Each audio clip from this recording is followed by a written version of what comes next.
Chapter 618. It wasn't clear what Gu Beiyue said to Long Feiyi, but Long Feiyi's lips curved into a satisfied smile. Smiling coldly, he said, "Gu Beiyue, will your lordship be raising a tiger and inviting calamity in the future by keeping you around?" Gu Beiyue's gentle exterior didn't contain any wild ambitions, but he had an unusually calm and resolute heart. This was the greatest bargaining chip and weapon for someone who wanted to achieve great things. Once such a person developed a competitive spirit, he'd be a great calamity. As long as you treat Miss Yunxi sincerely, Gu Beiyue, will never make an enemy out of you. If you ever let Miss Yunxi down one day, I'll make sure your Long Feiyi will never have a day of peace, even if both my hands and legs are crippled. Gu Beiyue kept these words in his heart. He laughed brightly and said, "Your Highness Duke of Qin, there's still time to regret. Just kill this one and end all troubles once and for all." Long Fei arched a brow at him, but didn't say a word before turning to leave. Since he dared to keep Gu Beiyue here, he had to have full confidence in suppressing the man. Long Feiyi had just reached the door when he saw Han Yunxi and Gu walking towards him. Han Yunxi was all smiles, so anyone who saw her would know that she had a way to treat Gu Beiyue's legs. "You found the medicine?" Long Feiyi asked. Before Han Yunxi could speak, Gu beat her to it. "When did your Highness Duke of Qin become so kind-hearted that you'd save useless people?" Long Feiyi naturally knew what Gu was mocking him about. He looked at him coldly and asked, "Any progress with the perplexing butterfly illusion?" Currently, they had the wood, water, and earth of 10,000 poisons in their hands. Among the 5 elements, they were still missing the metal and fire elements. He left this matter entirely to Gu. Gu had been keeping an eye on head Elder Ling and Madame Lianxin these past few days, so he didn't have the time to investigate the whereabouts of the metal and fire of 10,000 poisons. He shrugged and said, "No progress. Then you can scram," Long Feiyi said. Gu's long and narrow eyes immediately narrowed into slits. This young master doesn't know what scram means. "How about your Highness Duke of Qin demonstrate it yourself?" "All right, I'll teach you." As Long Feiyi spoke, he sent a kick over with his long legs. Gu naturally dodged. "You may not have the ability to do so." Long Feiyi was a man of few words, but Gu spoke a lot. Gu had lost several times, but every time he saw Long Feiyi, he couldn't help but provoke him. These two fellows were clearly incompatible with each other. Just as the two were about to start fighting, the sound of the door opening came from behind them. Han Yunxi, who had been standing behind Gu, had run to open the door at some point.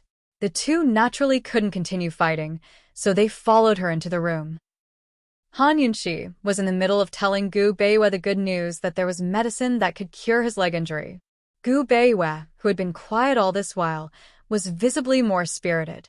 His snow-white robes seemed to glow with a faint light, clean and beautiful. "Really?" He was excited. "I've already sent a messenger eagle to ask around.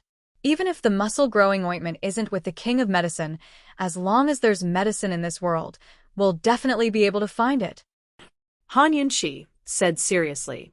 Hearing the 2 words, king of medicine, Gu Beiyue was clearly startled. He glanced at Long Feiyi from the corner of his eyes, but quickly looked away. He gave a faint smile and said, "Like this, esteemed Princess Consort won't dislike this one." Han Yunxi's heart ached a little. She didn't know what to say, but she still said seriously, "As long as you can stand up, I won't dislike you." "Definitely." Gu Beiyue was very serious. Gu rubbed his nose on the side as he looked at Gu Beiyue's face. Although he had known about this person for a long time and had seen him a few times, he had never thought much of Gu Beiyue. Now that he looked at him seriously, he found that this brat was really weak. Other than having great medical skills, this fellow didn't have anything good about him. How did he catch Long Feiyi's eyes and stay with him until now? Gu only felt that it was a little strange, but he was too lazy to think too much about it. Because even after looking at him seriously today, he still didn't think much of Gu Beiyue. Long Feiyi's eyes flashed with a complicated look, but he didn't say anything. That night, Long Feiyi personally delivered the Chu clan's intelligence report to Gu Beiyue. After Gu Beiyue finished reading it, he didn't think much about it. Just like that morning, he whispered in Long Fei Ye's ear. Long Fei Ye didn't say anything, but he kept nodding. The two of them seemed to be plotting something. After discussing for about an hour, Long Fei Ye was about to leave, but Gu Beiwei called out, "Your Highness, Duke of Qin, please wait. This one has something to discuss with you." Speak. Esteemed Princess Consort wants to ask the King of Medicine for medicine. I'm afraid she has to pay a price, right? This one wants to. Before Gu Beiwei could finish his sentence, Long Fei Yi interrupted him coldly. You don't have the right to discuss her matters with this prince. This matter is related to this one after all. Gu Beiwei said calmly, this one's internal energy has been crippled. What's the use of healing my legs, haha? He wasn't someone who gave up on himself. It was just that his heart was too ruthless. Ruthless to himself. Even if he had hope in his heart, if Han Yunxi had to pay the price, he would rather sit in a wheelchair for the rest of his life. He knew the King of Medicine well. Even if he took Han Yunxi as his disciple, it might not be easy to negotiate. Even he didn't know about the muscle growth ointment, so it must be a miracle medicine among miraculous medicines. How could such a good thing be given away just like that? Long Fei Yi raised his eyebrows and looked over. Gu Beiwei, since you want to give up, why give Han Yunxi hope? Everyone thought that Han Yunxi had given Gu Beiwei hope, but in his eyes, it was Gu Beiwei's unwillingness to give up that gave Han Yunxi hope. He knew that woman too well. If Gu Beiwei's legs were really crippled, she would feel uneasy for the rest of her life. A complicated look flashed past Gu Beiwei's eyes as he said, this one has a way to persuade esteemed Princess Consort. This time, Gu Beiwei's words were interrupted again. Long Fei Yi asked bluntly, where do you get the confidence to persuade her? Gu Beiwei was speechless for a moment. He realized that he had said the wrong thing in his haste. He silently lowered his head. You were taken hostage, so the two of us owe you. Since we have the medicine, this prince will definitely make you stand up again. You just need to help this prince deal with the D and U clans.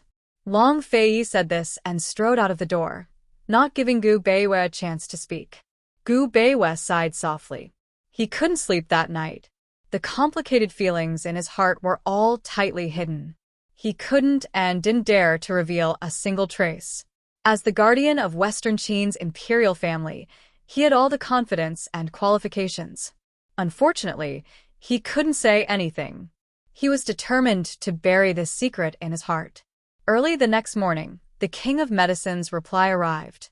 The muscle growth ointment was indeed in the hands of the King of Medicine, but the King of Medicine wanted Han Yunxi to take Gu Beiwei there personally.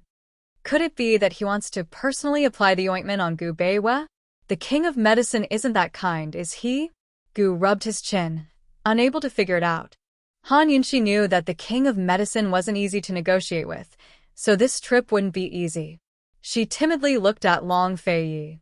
She thought that the Long Fei Yi would object, but who knew that the Long Fei Yi would simply say, let's go together. If he wants to negotiate, this prince will negotiate with him. Han Yunxi was overjoyed. The happiest thing in her life was Long Fei Yi's understanding and support. Although this guy would occasionally overturn a jar of vinegar, he was still calm and straightforward in the face of major issues. At this time, Gu Beiwei had already regained his composure after a night of insomnia. Just like before, he pretended that he didn't know or understand anything. He sat on the couch and respectfully bowed. Thank you, Your Highness Duke of Qin. Thank you, esteemed Wang Fei. Gu, let's go together. Han Yunxi said seriously. Gu understood medicine and was also a member of the medical community. If the King of Medicine made things difficult for them, Gu could at least give them some advice. Who knew that Gu would snort disdainfully? This young master has never been interested in men's affairs. Han Yunxi wanted nothing more than to send him flying with a kick. Go away. This time, Gu Qishao didn't stick around shamelessly, but really left. That afternoon, Long Fei Yi arranged various matters in Yaoshui before secretly leaving the city with Han Yunxi and Gu Beiwei. They headed in the direction of Medicine City. In the west, he only needed to sit on the mountain and watch the tigers fight. He was quite free for the next few months. Although Lil Thing didn't know where they were going, It knew that the young master's legs could be saved when it saw them leaving the city together. It bounced around the young master's body a few times, overjoyed. As for Gu, no one knew where he had run off to. He didn't follow them out of the city. Before they left, Han Yunxi glanced back to make sure Gu Qixiao hadn't come. She'd long gotten used to Gu Qixiao's elusiveness and was too lazy to ask. Long Fei, on the other hand, would never care about his whereabouts. Several days later, they arrived at the medicinal forest. When they got close to the medicinal hut, Elder Wang and the others who had personally escorted them here had to stop. Although there were no written rules, unrelated people didn't dare to rashly approach the hut. Even the servant who helped push Gu Beiyue's wheelchair didn't come over. Han Yunxi wanted to take over, but Long Fei quietly took the initiative and personally pushed Gu Beiyue forward. Han Yunxi was stunned. She suddenly realized that compared to Long Fei, she was the jealous one. Long Fei turned around and saw that she was still standing there. He said unhappily, "Han Yunxi, why aren't you leaving?" She really liked those words of his. Every time he said those words, she wouldn't say a word and would quickly catch up to him. His gaze would always follow her until she reached his side. Only then would he look away. It was already past noon. The sun shone from behind, casting their shadows on the ground as if they were one entity. Gu Beiyue silently watched. Although he watched for a long time, he still closed his eyes in the end. If he didn't look, he wouldn't think. After quietly walking through a small path, they arrived at the medicinal hut. A white-haired old man stood in front of the courtyard's fence. He was none other than the owner of the medicinal hut, the authoritative king of medicine in the medicine world, Sun Zhong. They were still a distance away when the old man, the king of medicine, laughed loudly. "Hee, my good disciple, you only came to see me after the New Year?" These words were clearly blaming Han Yunxi for not coming to visit during the New Year. Han Yunxi had been so busy that she didn't even know which New Year's Eve and which New Year's Day. How could she have time to come? She hurried forward to explain, "Master, the western region was in chaos. This disciple was still on the battlefield at that time and couldn't come over. This disciple apologizes to you."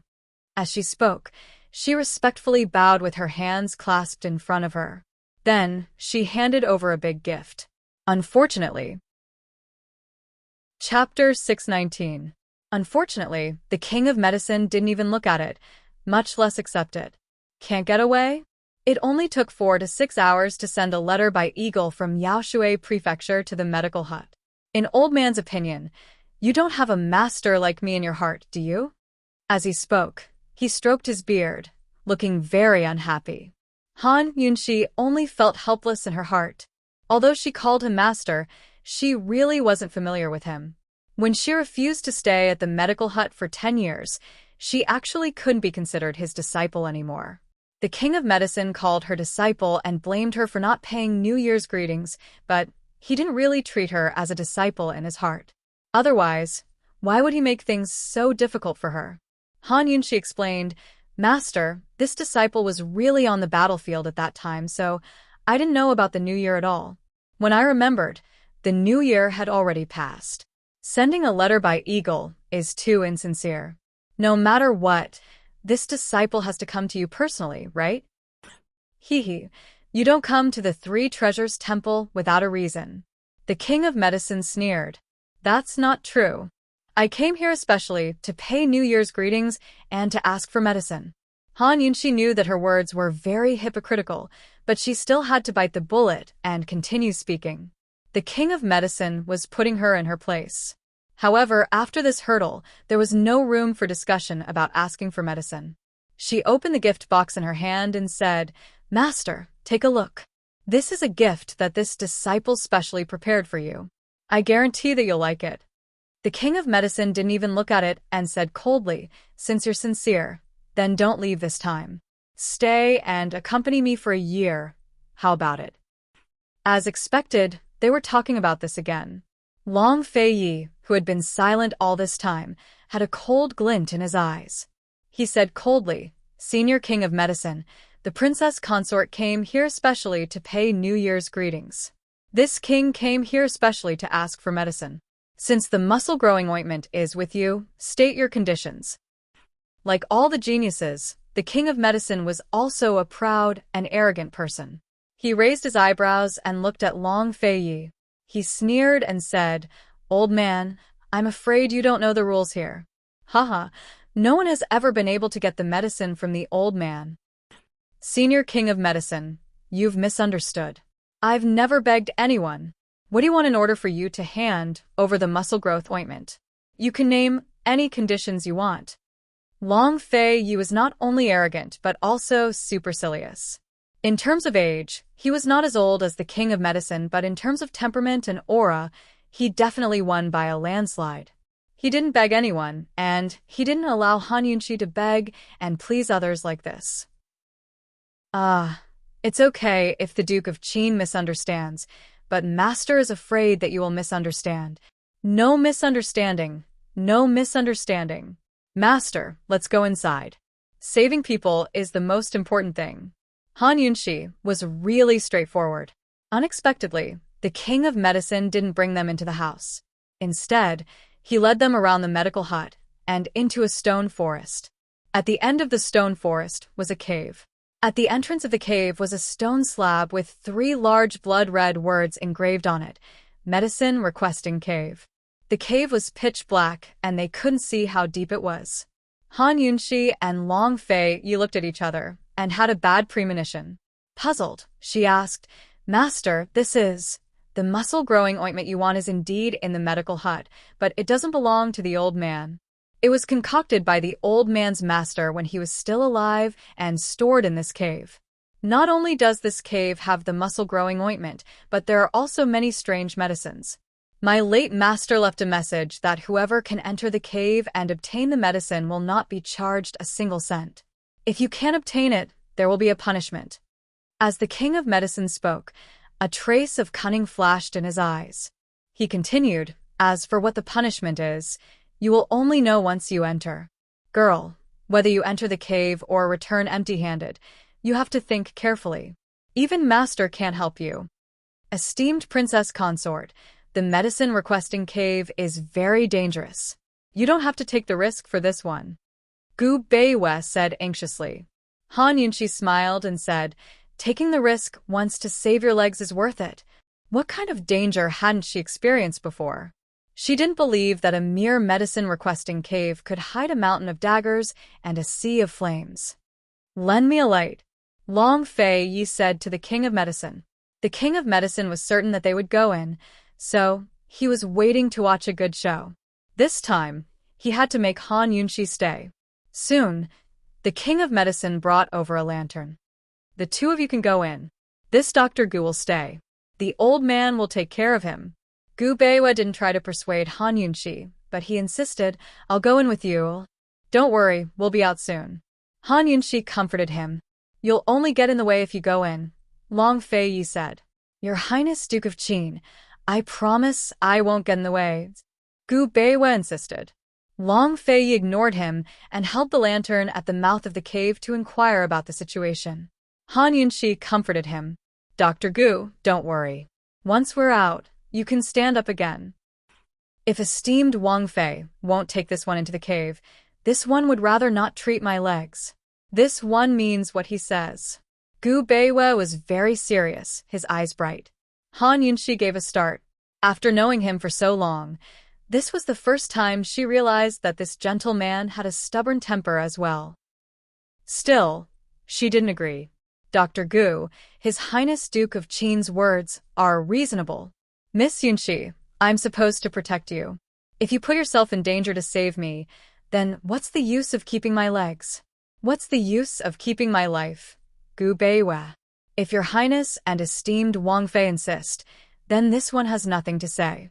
I'm just afraid that the 2 of you will have made a wasted trip. Even if you get the medicine, you won't be able to save this one's legs."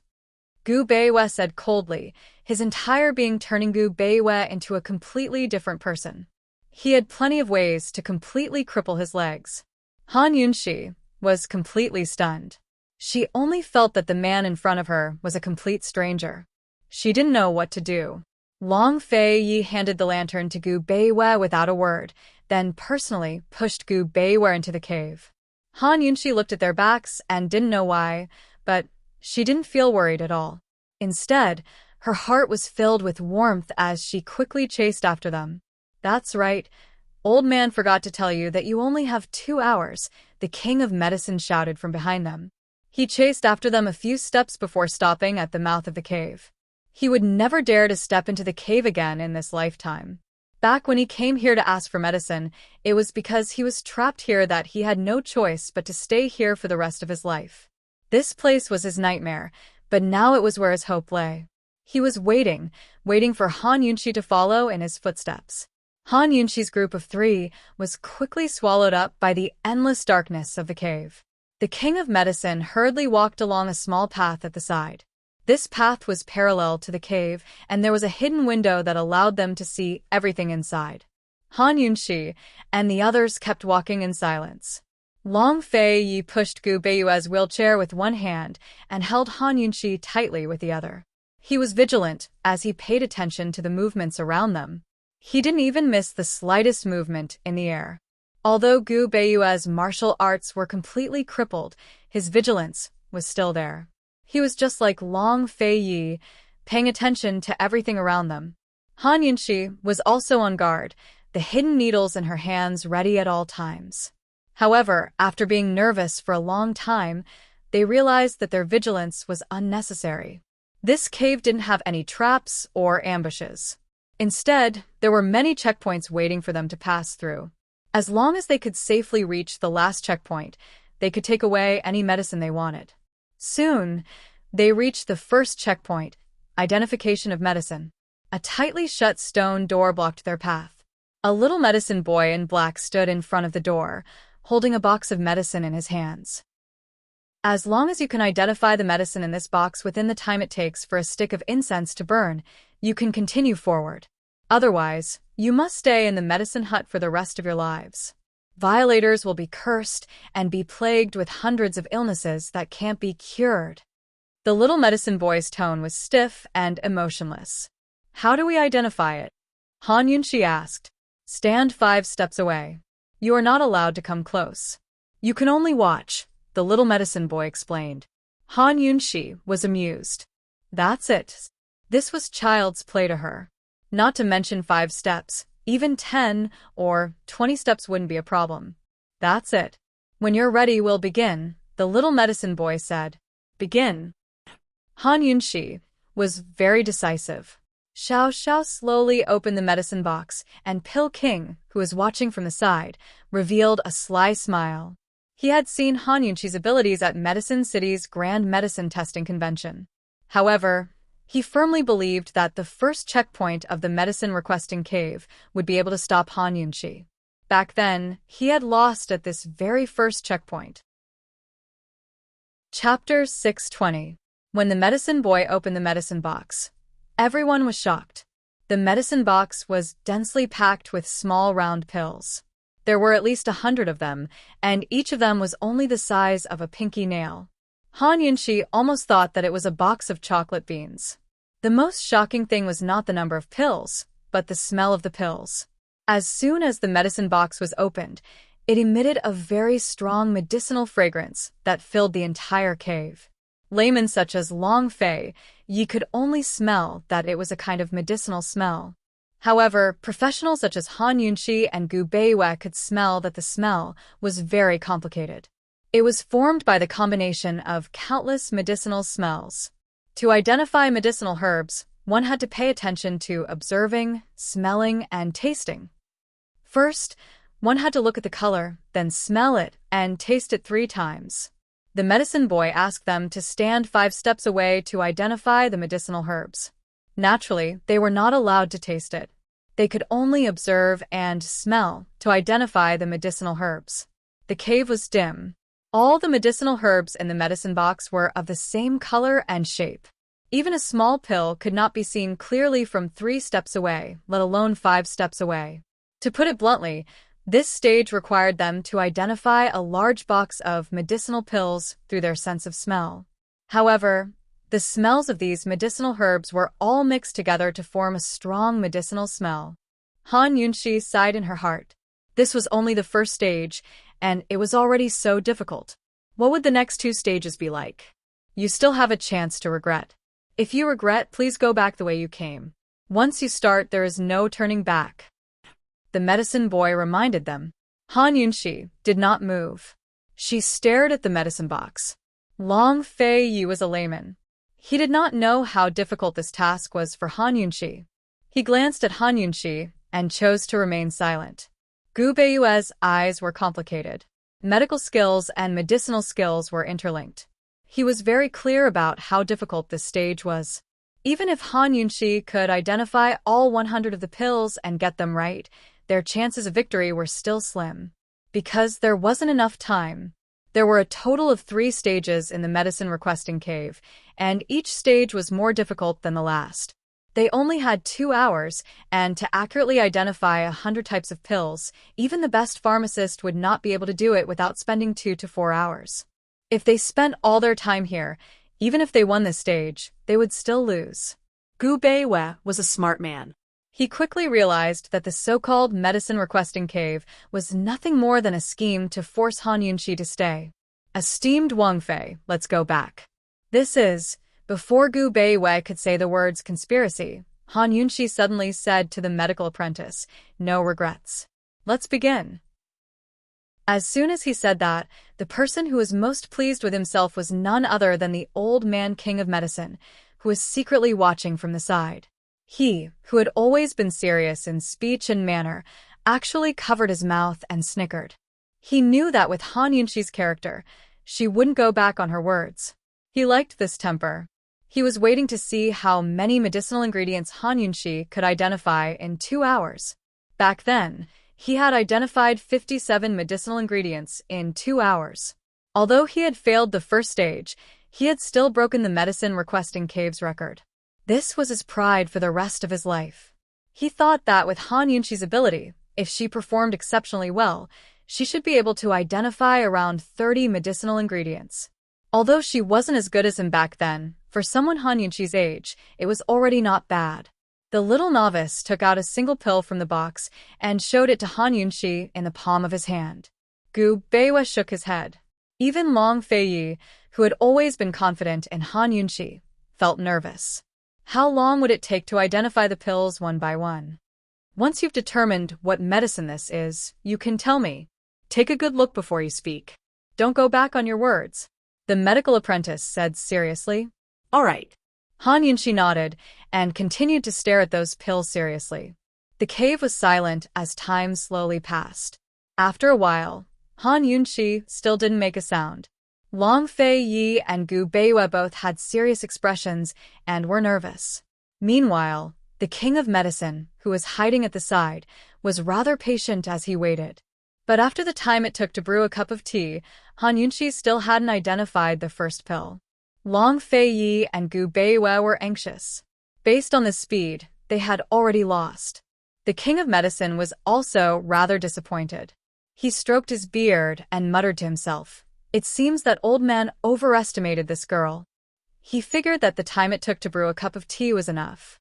Han Yunxi should be able to say the name of the pill very soon, but after another cup of tea's worth of time, Han Yunxi remained silent. She stared at the pill with a serious expression as if she was thinking hard about something. At this time, even the medical apprentice couldn't stand it anymore. After all, those who were chosen by the king of medicine to enter the medicine requesting cave were definitely not ordinary people. It had been so long. How could this woman not even identify the first pill? If you can't identify this pill, you can change to another one. How dare you ask for medicine when you're so stupid? Hee. The medical apprentice yawned impatiently. No need, it's futile to change. Han Yunxi finally spoke, but no one understood what she said. The medical apprentice yawned halfway and quickly stopped. Futile? Why, you can't identify any of them. The king of medicine shook his head repeatedly. He couldn't believe everything that was happening in front of him. There was actually a day when he made a mistake. Long Fei Yi didn't say anything. Gu Beiwei made a prompt decision and went forward to identify the pills. Since they were entering the medicine requesting cave together, anyone could identify the pills. It didn't have to be Han Yunqi. He wasn't confident that he could identify all the pills, but he could at least identify a few. He wouldn't lose too badly. Esteemed Wang Fei, let me, he said seriously.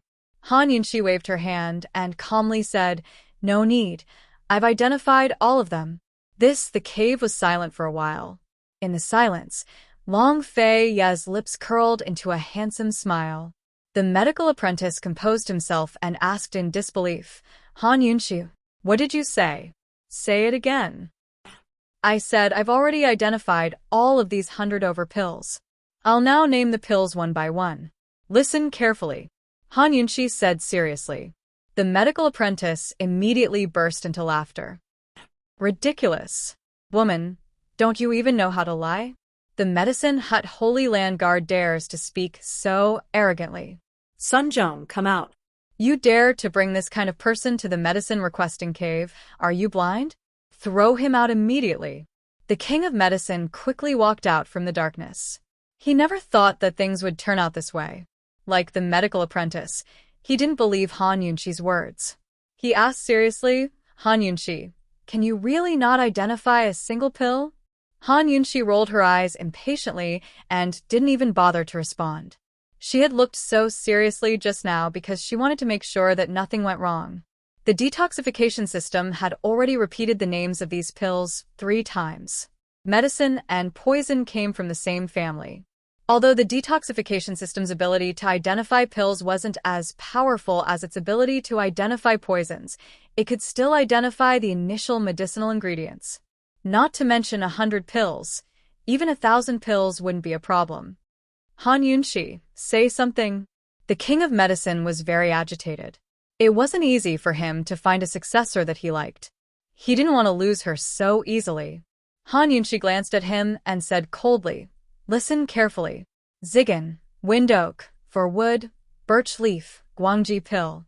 Just like that, Han Yunqi listed a total of 107 types of pills in one breath. The medical apprentice and the king of medicine were stunned as they listened.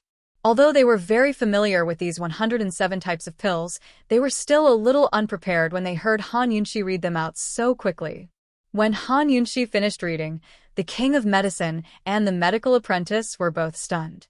Han Yunqi leisurely cleared her throat and asked, a total of 107 types. Are they all correct? The king of medicine stared at her and didn't say anything. The medical apprentice, who had been impatient just now, stuttered. You, say it again. Didn't you hear it clearly? Han Yunqi asked.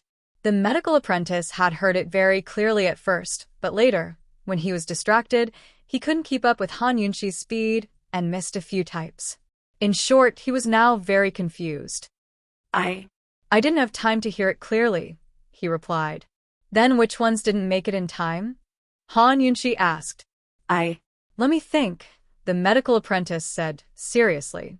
Han Yunqi immediately burst into laughter. You're so stupid, yet you dare to guard the medicine requesting cave. Get out yourself. Before the medical apprentice could figure out why he was so stupid, Gu Beiwei couldn't help but laugh out loud. He hadn't been so happy since Chu Yuni kidnapped him. Meanwhile, Long Fei Ye's lips were drawn up in a beautiful smile. Since he didn't hear it clearly, how was he supposed to know which ones?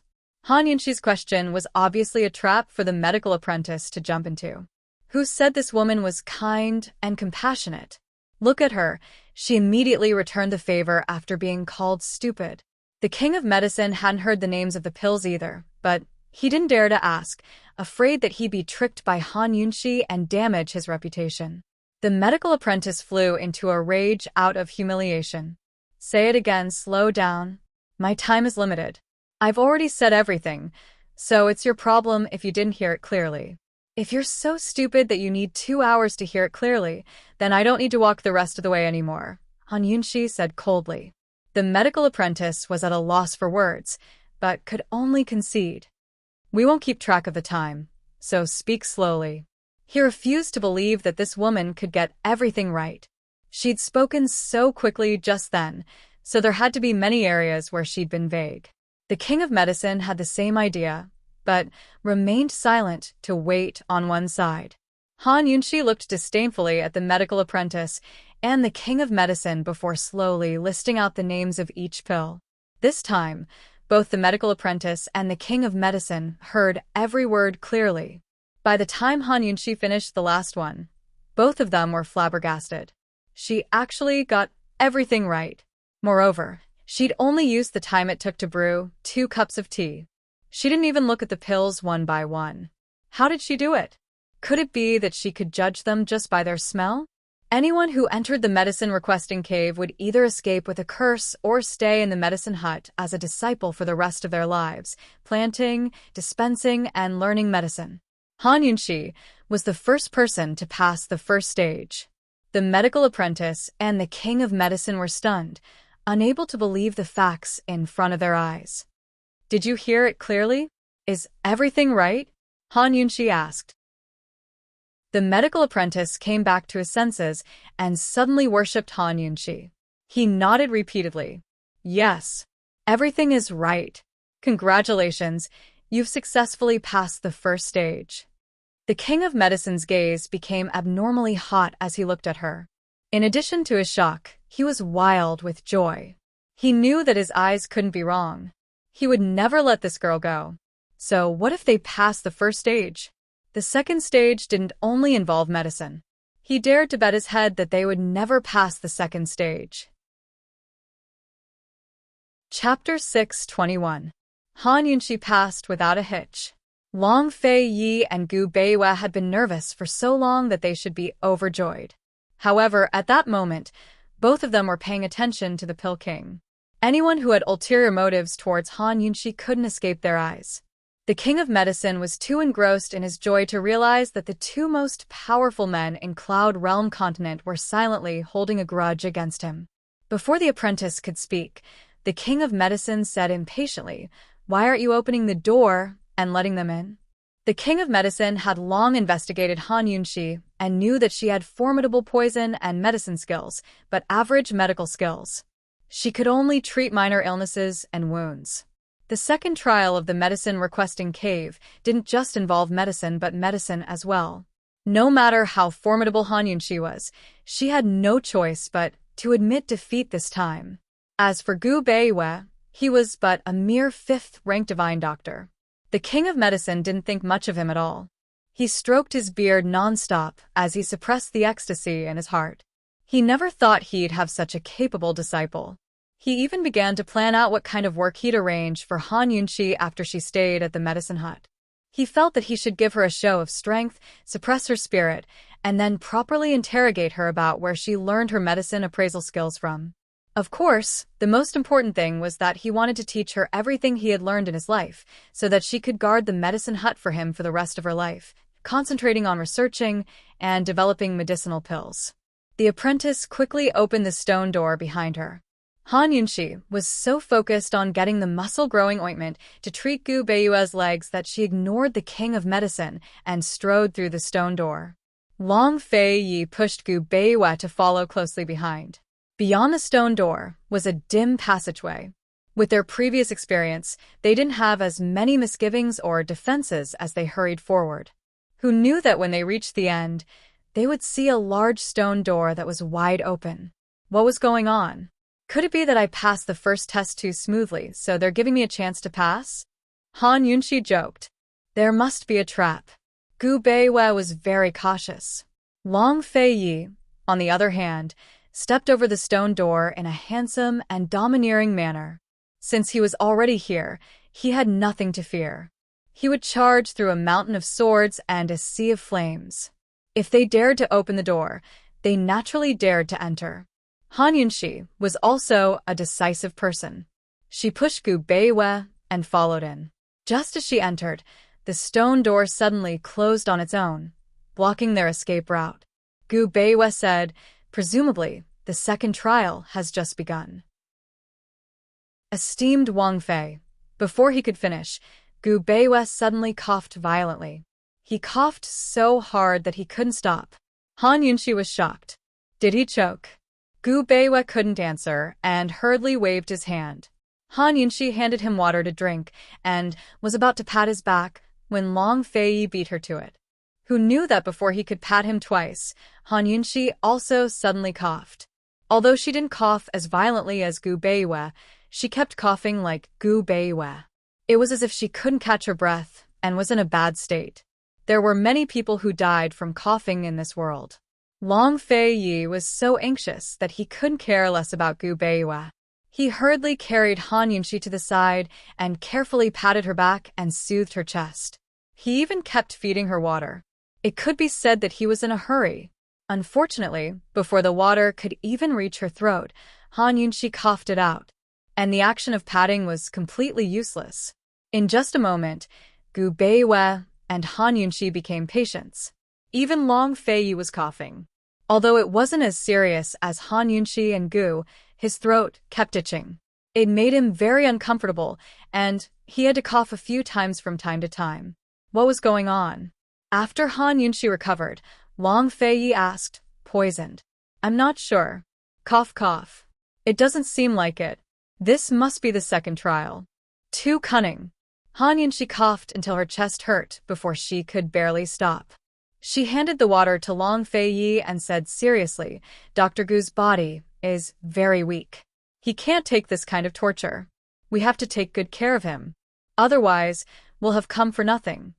If Gu Beiyue's life was gone from coughing, what was the point of getting the muscle growth ointment? After Long Feiyi confirmed that Han Yunxi was fine, he helped Gu Beiyue soothe his breathing and fed him water. Han Yunxi took his pulse seriously.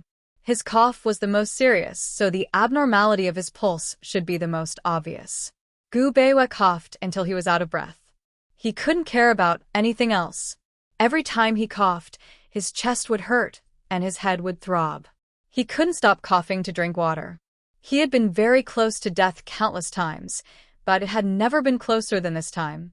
It had never been more uncomfortable than this time. It was so uncomfortable that he couldn't even think. Even though he tried very hard to calm himself down and take his pulse seriously, he couldn't do it. Since he couldn't drink water, Han Yunxi could only take out the spray bottle she used to deal with the poisonous mosquitoes. She filled it with clean water and sprayed it into Gu Beiyue's throat to make it feel better. However, this method was useless. Gu Beiyue still coughed without any signs of relief. Han Yunxi decisively took out her golden needles and performed acupuncture. However, to her surprise, even acupuncture didn't have any effect. The coughing kept getting worse. Although it wasn't accompanied by an asthma cough, Gu Beiyue would still be out of breath if this went on. Han Yunxi, who was always calm before a life-threatening situation, was scared.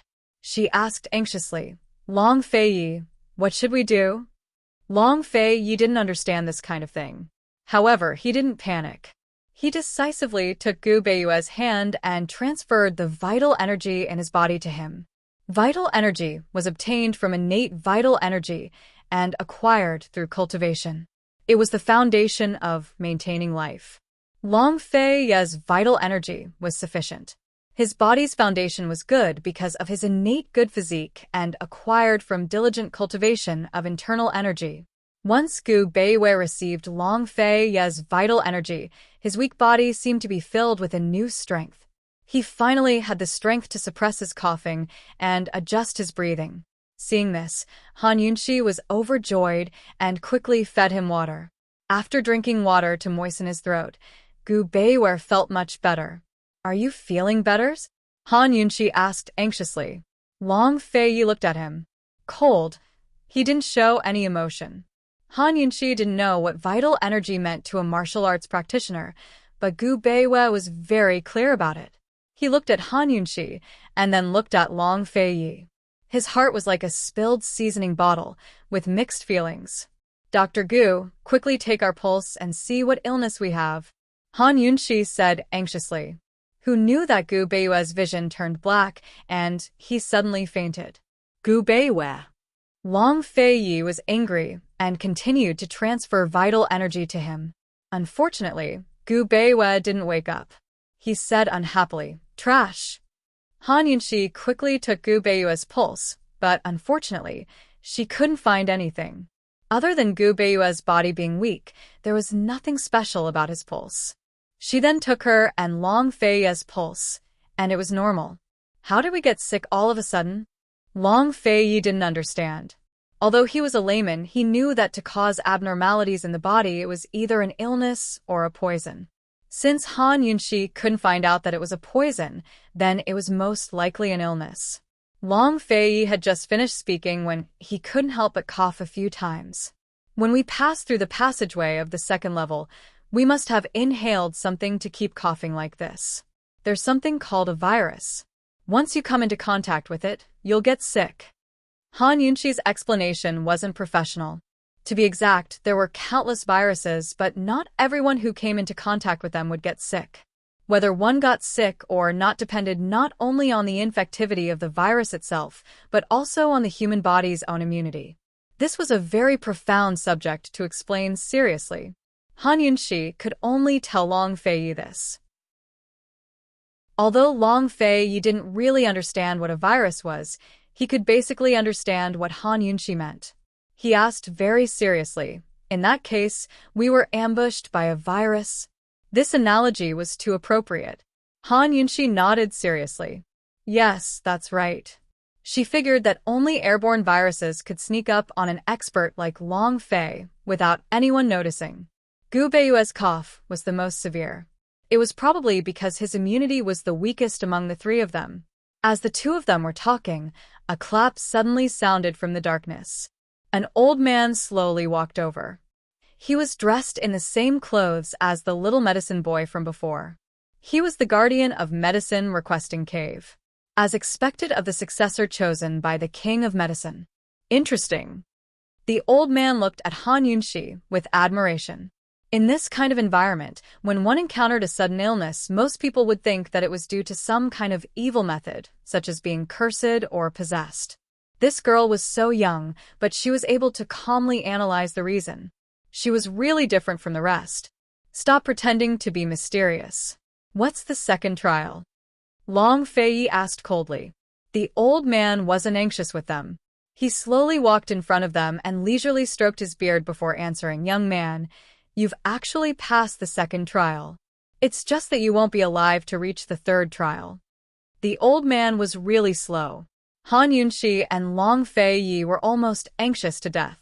He even looked at Long Fei for a moment before continuing. Young man, it's useless even if you inject true energy into him. His body is weak, so the illness acts up quickly. After an hour, no matter how strong or weak your body is, you'll all die of coughing. So that's how it is. Han Yunshi was furious. She cursed. Which black-hearted bastard set this rule? Isn't it just asking for medicine? How can it take someone's life? The person who set the rules was naturally the medical hut's ancestor. Although many people in the medical hut had strong opinions about the rules left behind by the ancestor, no one dared to say it out loud, let alone curse like this. The old man's mouth twitched. He explained, "Don't be anxious. There's still a way to pass this trial." What way? Han Yunshi asked coldly. Admit defeat. As long as you admit defeat, this old man will immediately present the medicine. I guarantee that the three of you will be cured, the old man said with a chuckle. Is it very funny? Han Yunshi's face darkened. Long Fei drew his sword and pointed it at the old man. Give me the medicine. Otherwise, this prince will make you die here first. The old man trembled as he took a step back. Young man, don't be rash. Even if you kill me, you won't be able to get the medicine. We will all die. This prince will kill you first. It won't be too late to find the medicine later. Long Fei really wanted to attack. Fortunately, Han Yunshi stopped him in time. She said in a low voice, "It's not worth it." Since ancient times, there had been many people begging for medicine.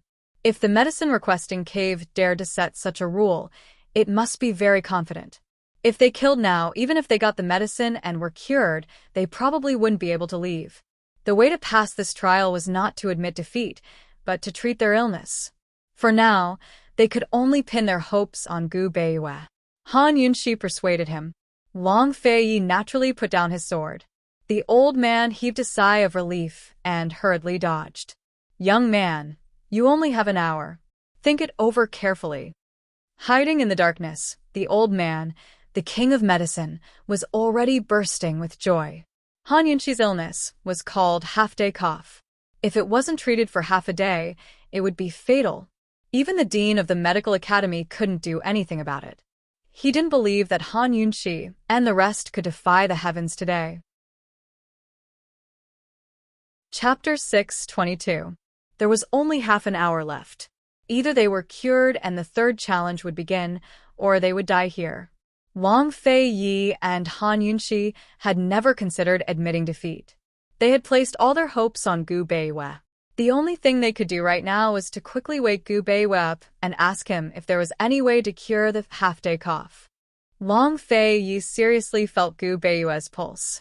Han Yunxi was puzzled. You also know how to take pulses? I know a little.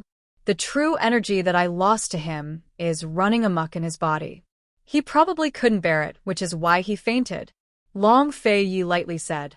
Han Yunxi didn't understand anything related to martial arts. She also felt Gu Beiwei's pulse. She found that other than showing that his body was weak, there was nothing wrong with his pulse. Then what should we do now? She asked in a low voice. Treat a dead horse as a living horse. Long Fei Yi's eyes flashed with a trace of ruthlessness. Before Han Yunxi could understand what he meant, he had already grabbed Gu Beiwei's hand and poured true energy into Gu Beiwei's body. He already couldn't bear it, yet he still gave him true energy. Han Yunxi couldn't imagine the consequences. She wanted to stop him, but she was intimidated by Long Fei Yi's serious and cold expression. She didn't dare to step forward. The little thing stood on Han Yunxi's shoulder. It was even more afraid of Long Fei Yi than Han Yunxi. It was so anxious that it wanted to bite someone, but it didn't dare to act blindly without thinking. Out of the corner of his eye, he caught a glimpse of Han Yunxi's worried expression. Long Fei Yi felt somewhat helpless. This silly woman definitely didn't know how much damage he had done to his body by expending his true qi today. His true qi was vigorous and domineering. As soon as it entered Gu Beiwei's body, it went straight to his dantian. If Gu Beiwei's dantian was not injured, this power would be like a good medicine for him. Unfortunately, Gu Beiwei's dantian was seriously injured, and he could not gather qi. Therefore, when this power reached his dantian, it scattered in all directions and scattered in his body, affecting the normal qi in Gu Beiwei's body. Long Fei Yi continued to inject true qi into Gu Beiwei. In fact, this was the most overbearing and barbaric method, forcefully smoothing out the chaotic qi in Gu Beiwei's body. If he succeeded, Gu Beiwei would definitely wake up and feel refreshed. If he failed, he would suffer from qigong deviation and die from bleeding from his 7 orifices. Long Fei Yi was so ruthless. Seeing Long Fei Yi saving Gu Beiwei like this, the king of medicine, who was hiding in the dark, sneered again and again. What's the use of working so hard even if he wakes up? The old man was frightened by Long Fei Yi's sword. At this time, he was standing beside the king of medicine. He yawned slowly. Let the young man do what he wants. In the end, he will have to admit defeat. The king of medicine was not as patient as him. He looked at Han Yunxi and the others while silently calculating the time. At this time, Gu Beiwei suddenly coughed softly. Han Yunxi and the little thing were very nervous. They stared at him without blinking. Long Fei Yi did not stop. Instead, he increased the power. He no longer injected true qi, but poured it fiercely. Ah! Gu Beiwei groaned and suddenly spat out a mouthful of blood. If a martial arts practitioner saw this, they would immediately know the secret of Gu Beiwei's dantian. They would also know that Gu Beiwei's internal true qi was in chaos and that he could go mad at any time. Unfortunately, besides Long Fei Yi, no one else present could tell. Long Fei Yi, what's going on? Han Yunxi asked anxiously. Before Long Fei Yi could answer, Gu Beiwei spoke up. This one is fine. I will have to trouble your Highness Duke of Qin to continue. He didn't even have the strength to open his eyes, but he spoke these words clearly and without hesitation. His pale face and tightly shut eyes were filled with stubbornness. He was as stubborn as a strong and foolish child. He clearly knew that his situation was very dangerous. He clearly knew that if he continued, he wouldn't go mad. Instead, he would bleed from his 7 orifices and die. Because, based on the current situation, the chances of success were too small. But he still persisted. This was a moment of life and death. Only the two men knew. A trace of admiration flitted across Long Fei-Ye's eyes, but he continued, without hesitation. Powerful true qi flowed from Gu Beiyue's hand into Gu Beiyue's body. Blood continuously flowed from the corner of Gu Beiyue's mouth. The true qi in his body violently slammed against his internal organs. It was extremely chaotic. He felt like he would explode at any moment. Stop. Han Yunxi grabbed Long Fei-Ye's hand. Although she didn't understand, she could tell that Gu Beiyue was in great danger. Gu Beiyue didn't know where he got the strength, but he suddenly grabbed Han Yunxi's hand. Because he used too much force, he fell out of his wheelchair. Even so, Long Fei-Yi still held onto Gu Beiyue's hand tightly, without stopping. Mama Yunxi had already made her move, so Lil Thing immediately pounced over and landed on the back of Long Fei-Ye's hand. It was about to bite down when Long Fei-Ye's other hand brushed it aside impatiently and sent Lil Thing flying. Long Fei-Yi, stop. He'll die. Han Yunxi pressed down on Long Fei-Ye's hand. If he can't live, neither can we, Long Fei-Yi said. Han Yunxi understood that Long Fei-Yi wasn't staking everything on a single throw, but that he had no other choice. She understood, but she couldn't let go. She couldn't harden her heart. He didn't rush her, but only looked at her coldly. His heart was always calmer and more ruthless than hers. Just as the two of them were in a deadlock, a powerful wave of true qi shot out from Gu Beiyue's hand and blasted Long Fei-Yi and Han Yunxi aside. The two of them backed up a few steps, while Gu Beiyue lay sprawled on the ground like a dead man, unmoving. Cheap. Lil Thing's shrill screeches shook the heavens as it pounced on Gu Beiyue like a madman, trying to feel out his breath. There was no telling what the results were, but Lil Thing remained sprawled on the ground, its body trembling.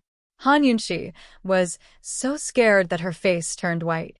She clutched Long Fei-Ye's hand tightly, not daring to walk over. She was afraid. She was afraid that this trip would be for naught, that they'd part forever, that this world would never again have the gentle spring breeze of April. Dr. Gu, don't scare Yunxi, all right? Long Fei-Yi didn't expect this result. The true qi he'd lost to Gu Beiyue had actually been reflected back. Wasn't this fellow's Dantian seriously injured? Where did he get the strength? What was the state of his body now? Was he alive or dead? It had to be said that Long Fei-Yi wasn't sure either. But right at this moment, the old man hiding on the side reminded them, you don't have much time left.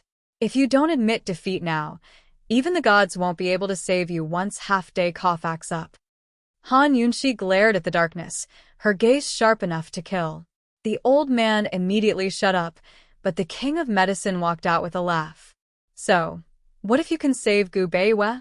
This old man isn't afraid to tell you that even Academy head Gu couldn't treat this illness, much less a mere 5th-ranked divine doctor like him. Hearing this, Han Yunxi came to a sudden realization. Her curses just then weren't wrong. The medicine-requesting cave's rules were designed to trick people. No one would be able to pass such a difficult illness. They'd come for nothing. If Gu Beiyue really died here, then it'd be the biggest mistake they'd ever made. Liar. Despicable. Her hatred flared as she raised her hand to activate the Pear Blossom Teardrop Rain. Just as she was about to shoot the poison needles, an extremely weak voice spoke up from behind her. Esteemed Wang Fei, cough, calm your anger. This one can cure this illness. This voice was so weak, but it gave people hope and strength. Han Yunxi whipped her head back and saw that Gu Beiyue had already woken up. Lil Thing was standing on his shoulder, wiping away its tears. He didn't smile like he usually did. Instead, he had a determined look on his face. His gentle hands supported himself on the ground, supporting his weak body, as well as all of their hopes. Han Yunxi had never seen the gentle Dr. Gu in such a sorry state. She had also never seen the weak Dr. Gu so tenacious and strong. Although he was lying on the ground, he looked like an indomitable man, challenging the King of Medicine's authority and even the Medical Academy's authority. He said that he could cure an illness that even Academy head Gu couldn't treat. Han Yunxi strode over, but Long Feiyi was one step ahead of her and helped Gu Beiyue up. Gu Beiyue's leg was crippled and he couldn't stand properly. Long Feiyi supported him. He said in a low voice, "Looks like this prince's true energy wasn't wasted. This one's life was given to this one by your highness. This one will remember." Gu Beiyue also said in a low voice. Seeing that Gu Beiyue's mind was clear, Han Yunxi and Lil Thing were so happy that they were foolishly happy. The master and servant looked at Long Feiyi and Gu Beiyue and laughed foolishly. A mere fifth-rank divine doctor dares to speak so arrogantly. If you can cure this illness, why is it so serious? Humph. The King of Medicine sneered sarcastically. Gu Beiyue wasn't in a hurry to go back on his words. He sat back in his wheelchair before replying, "Senior King of Medicine, have you heard of the saying that Shin-Nong tasted hundreds of herbs and invented medicine and agriculture?" "What he means?" The King of Medicine didn't understand. Gu Beiyue smiled faintly. "If you don't know the illness, how can you recognize it? If you don't know the illness, how can you treat it?" Perhaps he'd profited from his misfortune. If his body hadn't been so weak that his illness flared up prematurely, he wouldn't have been able to figure out what this whooping cough was. Now that he'd overcome a serious illness, he had a clear idea of what was going on. "Gu Beiyue, you really know how to treat whooping cough." Han Yunxi was pleasantly surprised. She knew that Gu Beiyue's medical skills were beyond the fifth rank, but he didn't like scholarly titles. That was why he hadn't gone to the Medical Academy to advance. But she didn't know that Gu Beiyue's medical skills were so strong. Could it be that he could really surpass Academy, head Gu of the Medical Academy? According to Han Yunxi's understanding, Academy head Gu had the highest rank in the history of Cloud Realm Medical Academy, an 8th-rank celestial doctor. The King of Medicine was secretly amazed that Gu Beiyue could comprehend such principles at such a young age. Still, he didn't believe that Gu Beiyue had the skills to treat the illness himself. Even if he did have the skills, he didn't have the time to do so. There was still the time it took to brew a cup of tea before half-day cough would break out again. But Gu Beiyue gave Han Yunxi a very certain answer. "Esteemed Wang Fei, this one can treat it. Before the illness flares up, you only need to decoct some medicine to cure the illness." Han Yunxi found it hard to believe, but she firmly believed in Gu Beiyue. "What kind of medicine is it?" "Long Chun, Pinelia, Autumn Stone, and Winter Grass, one tail of each will do," Gu Beiyue said seriously. Hearing this, a complicated look flitted past the King of Medicine's eyes. After all, the prescription left behind by his ancestors really did contain these ingredients. The King of Medicine listened without batting an eyelid, but Gu Beiyue didn't say anything else. "That's it? Is there anything else?" Han Yunxi asked. Chapter 6:23. That's all? Han Yunxi was curious, but the King of Medicine was extremely nervous. He feared that Gu Beiyue would really go against the heavens and reveal the entire prescription. Was there more? Of course there was. Gu Beiyue was gentle even against the heavens. As he pondered, he listed out the names and quantities of the ingredients. 3 tails of fritillary, 1 tail of watermelon, 1 tail of asparagus, 1 tail of lily. Before Gu Beiyue could finish, the King of Medicine was already stunned. He looked towards the old man, only to see the same incredulous expression on his face. How is this possible? A 5th-rank divine doctor could actually treat half-day cough? Could it be that this young man's medical skills were even better than Academy head Gu's? That's definitely not possible. If Gu Beiyue's medical skills were really that good, why would he have stayed in Tianning's Imperial Physician Courtyard for so long? Why would he be a resident doctor at Pill Fiend Pharmacy? He didn't need to curry favor with anyone at all. As long as he went to the Medical Academy, he would definitely be able to get an official position and gain Academy head Gu's recognition. That would be a meteoric rise. Frankly speaking, as long as he had the heart, the Medical Academy would be his in the future. Very soon, Gu Beiyue finished listing out the prescription. There were 17 ingredients in total, exactly the same as the one the King of Medicine had received. This must be a coincidence. The King of Medicine was very certain. Gu Beiwei didn't answer him, but asked the old man seriously, "Is this Junior's prescription correct?" Although the old man didn't want to admit it, he still nodded. "Yes, all of them are correct. Your prescription is for half-day cough. You only need to apply it once, and the illness will be cured." Han Yunxi was delighted. "Then hurry and bring the medicine over." The old man slowly stroked his beard, hesitating. He finally understood why the King of Medicine had insisted on taking Han Yunxi as his disciple and keeping her at the medical cottage. Han Yunxi's ability to identify medicines was amazing, and Gu Beiyue's medical skills were extraordinary. If they could keep these two people, the medical hut's future would not be worried. The old man was reluctant. He looked at Han Yunxi and Gu Beiwei and didn't take out the medicine. "Where's the medicine?" Long Fei asked. The old man was still hesitating when the King of Medicine suddenly said, "You have to find the herbs yourselves. The medicine-requesting cave never stores ordinary herbs." "What do you mean?" Gu Beiwei, who had the best temper, was angry. Who would have thought that the old man would actually conspire with the King of Medicine to open the stone door behind them? "Once you step out of the medicine-requesting cave, you will see 100 mu of medicinal fields." "Hee, you young people are so capable. I believe that you will definitely be able to get the medicine. The old man will wait here for you to come back and take you to the third stage. Remember, you only have a total of 2 hours. Go quickly and come back quickly." This old man was even more hateful than the King of Medicine.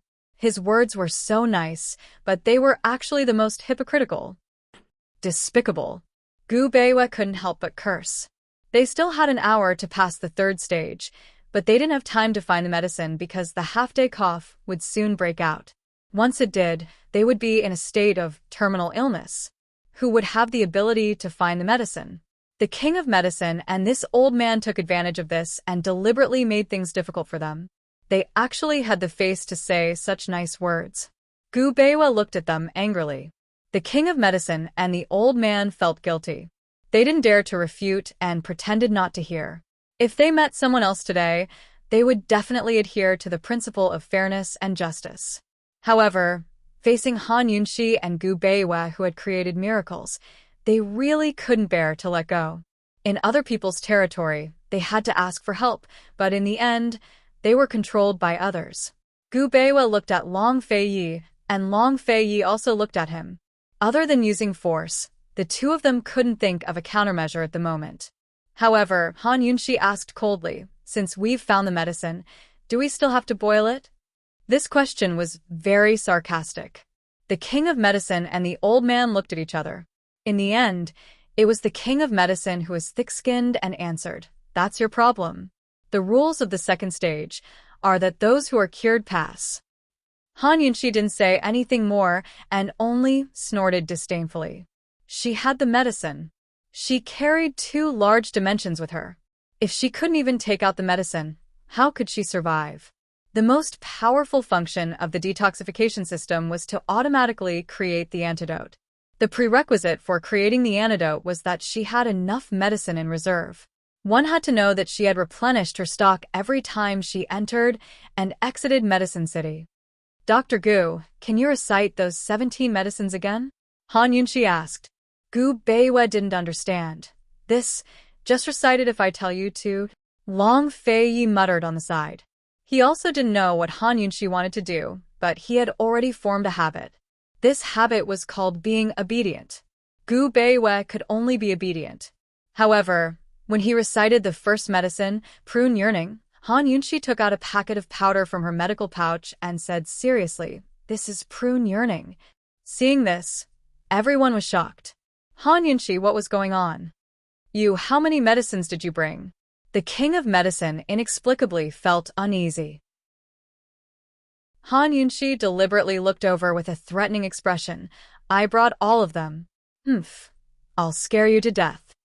As she spoke, she couldn't help but cough a few times and urged Gu Beiwei, "Hurry up, time is limited."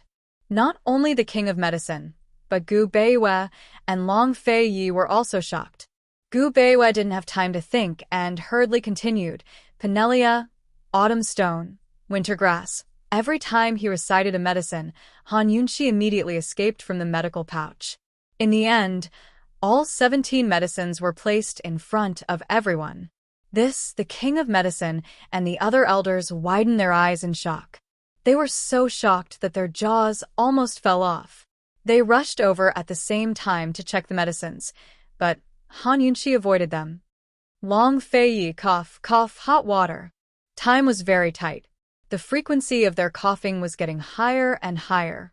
They had to take the medicine immediately. Long Fei Yi was also shocked, but he quickly took out the kettle.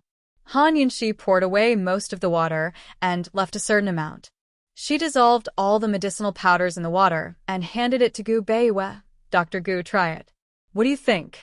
Gu Beiwei took a sip and was even more amazed. Not only were the 17 herbs all correct, but the effect of the medicine made by dissolving the medicinal powders in the water was almost the same as the one made by boiling. This is it. Gu Beiwei took 2 more sips and handed it to Han Yunxi. 3 sips will do. Han Yunxi and Long Fei Yi quickly drank the medicine. As the elder said, as long as they took the medicine, they would be cured. The itchiness in their throats immediately disappeared. They only coughed a few times and felt better. This was truly heaven-defying. The previous miracles were nothing compared to this. The king of medicine and the elder were dumbfounded. They would rather believe that they were dreaming than believe the reality in front of them. Old man, keep your promise and take us to the 3rd stage immediately, Han Yunxi said loudly, without holding back. The elder came back to his senses. Although Han Yunxi and the others had indeed recovered, he still had doubts in his heart. Or it could be said that he was lucky. Old man has to take your pulse first. When he said this, his heart was weak. Han Yunxi was about to reach out her hand when Long Fei Yi pulled her behind him. He was more than a head taller than the elder and looked at him coldly. He waved his hand and said coldly, "Hurry up." The elder couldn't help but tremble and step back in fear. No need. It's almost time. You should have recovered. Otherwise, it would have acted up long ago, right? The elder wanted to laugh to ease the atmosphere, but unfortunately, his laughter was really ugly. He looked up at Long Fei Yi's cold face and cold eyes. Not to mention touching his hand, even if he got too close, he would lose his balance. Then why aren't you leading the way? Long Fei Yi asked in return. The elder was shocked again. He didn't care about anything else and hurried forward, just follow the old man. When they were far away, the king of medicine came back to his senses and caught up with them. His eyes were fixed on Han Yunxi's medical bag. His gaze could see through the small cloth bag. How many things could that small medical bag hold? Wasn't this too much of a coincidence? It was a special powder that could be brewed directly. There must be something special about this medical bag. It might even be a treasure of the medicine world. Soon enough, Han Yunxi looked back, causing the king of medicine to withdraw his gaze. But Han Yunxi had long expected this. This wasn't the first time someone had coveted her medical bag, so she didn't find it strange. She snorted disdainfully on purpose and looked down on the king of medicine for a while before turning back and continuing to walk forward. Her medical bag wasn't much different from those carried by most female physicians in Cloud Realm continent. There was nothing special about it at all. It was completely unremarkable. Lady Tianxin had personally sewn this bag for her daughter's dowry. She just happened to see it and took it for herself. It only contained a few commonly used medicines and acupuncture needles. Its true function was as a cover. Han Yunxi used this bag to take out things from the detox system and poison storage space. Its preciousness lay in the embroidery of the Xian character. If it fell into anyone else's hands, it would be useless. The old man led the way, while the king of medicine followed behind. Neither of them knew what the 3rd trial would be like, but they were still fine after 2 trials. Dr. Gu, is your body all right? Han Yunxi asked in a low voice. It's all thanks to your Highness Duke of Qin's true qi that this one's life was saved, Gu Beiwei said seriously. Long Fei was curious as to how his true qi had been repelled, but he didn't want to talk too much about martial arts in front of Han Yunqi. It wasn't convenient for Gu Beiwei to talk about it either, so he changed the subject. Esteemed Wang Fei, how did you happen to have these medicines in your medical bag? And you even finished grinding them? Gu Beiwei had long been interested in Han Yunqi's medical bag. He'd peeked at Han Yunqi's ability to take medicine out of thin air, while Long Fei Yi had long seen Han Yunqi's skills from the rooftop. He'd even checked Han Yunqi's medical bag before.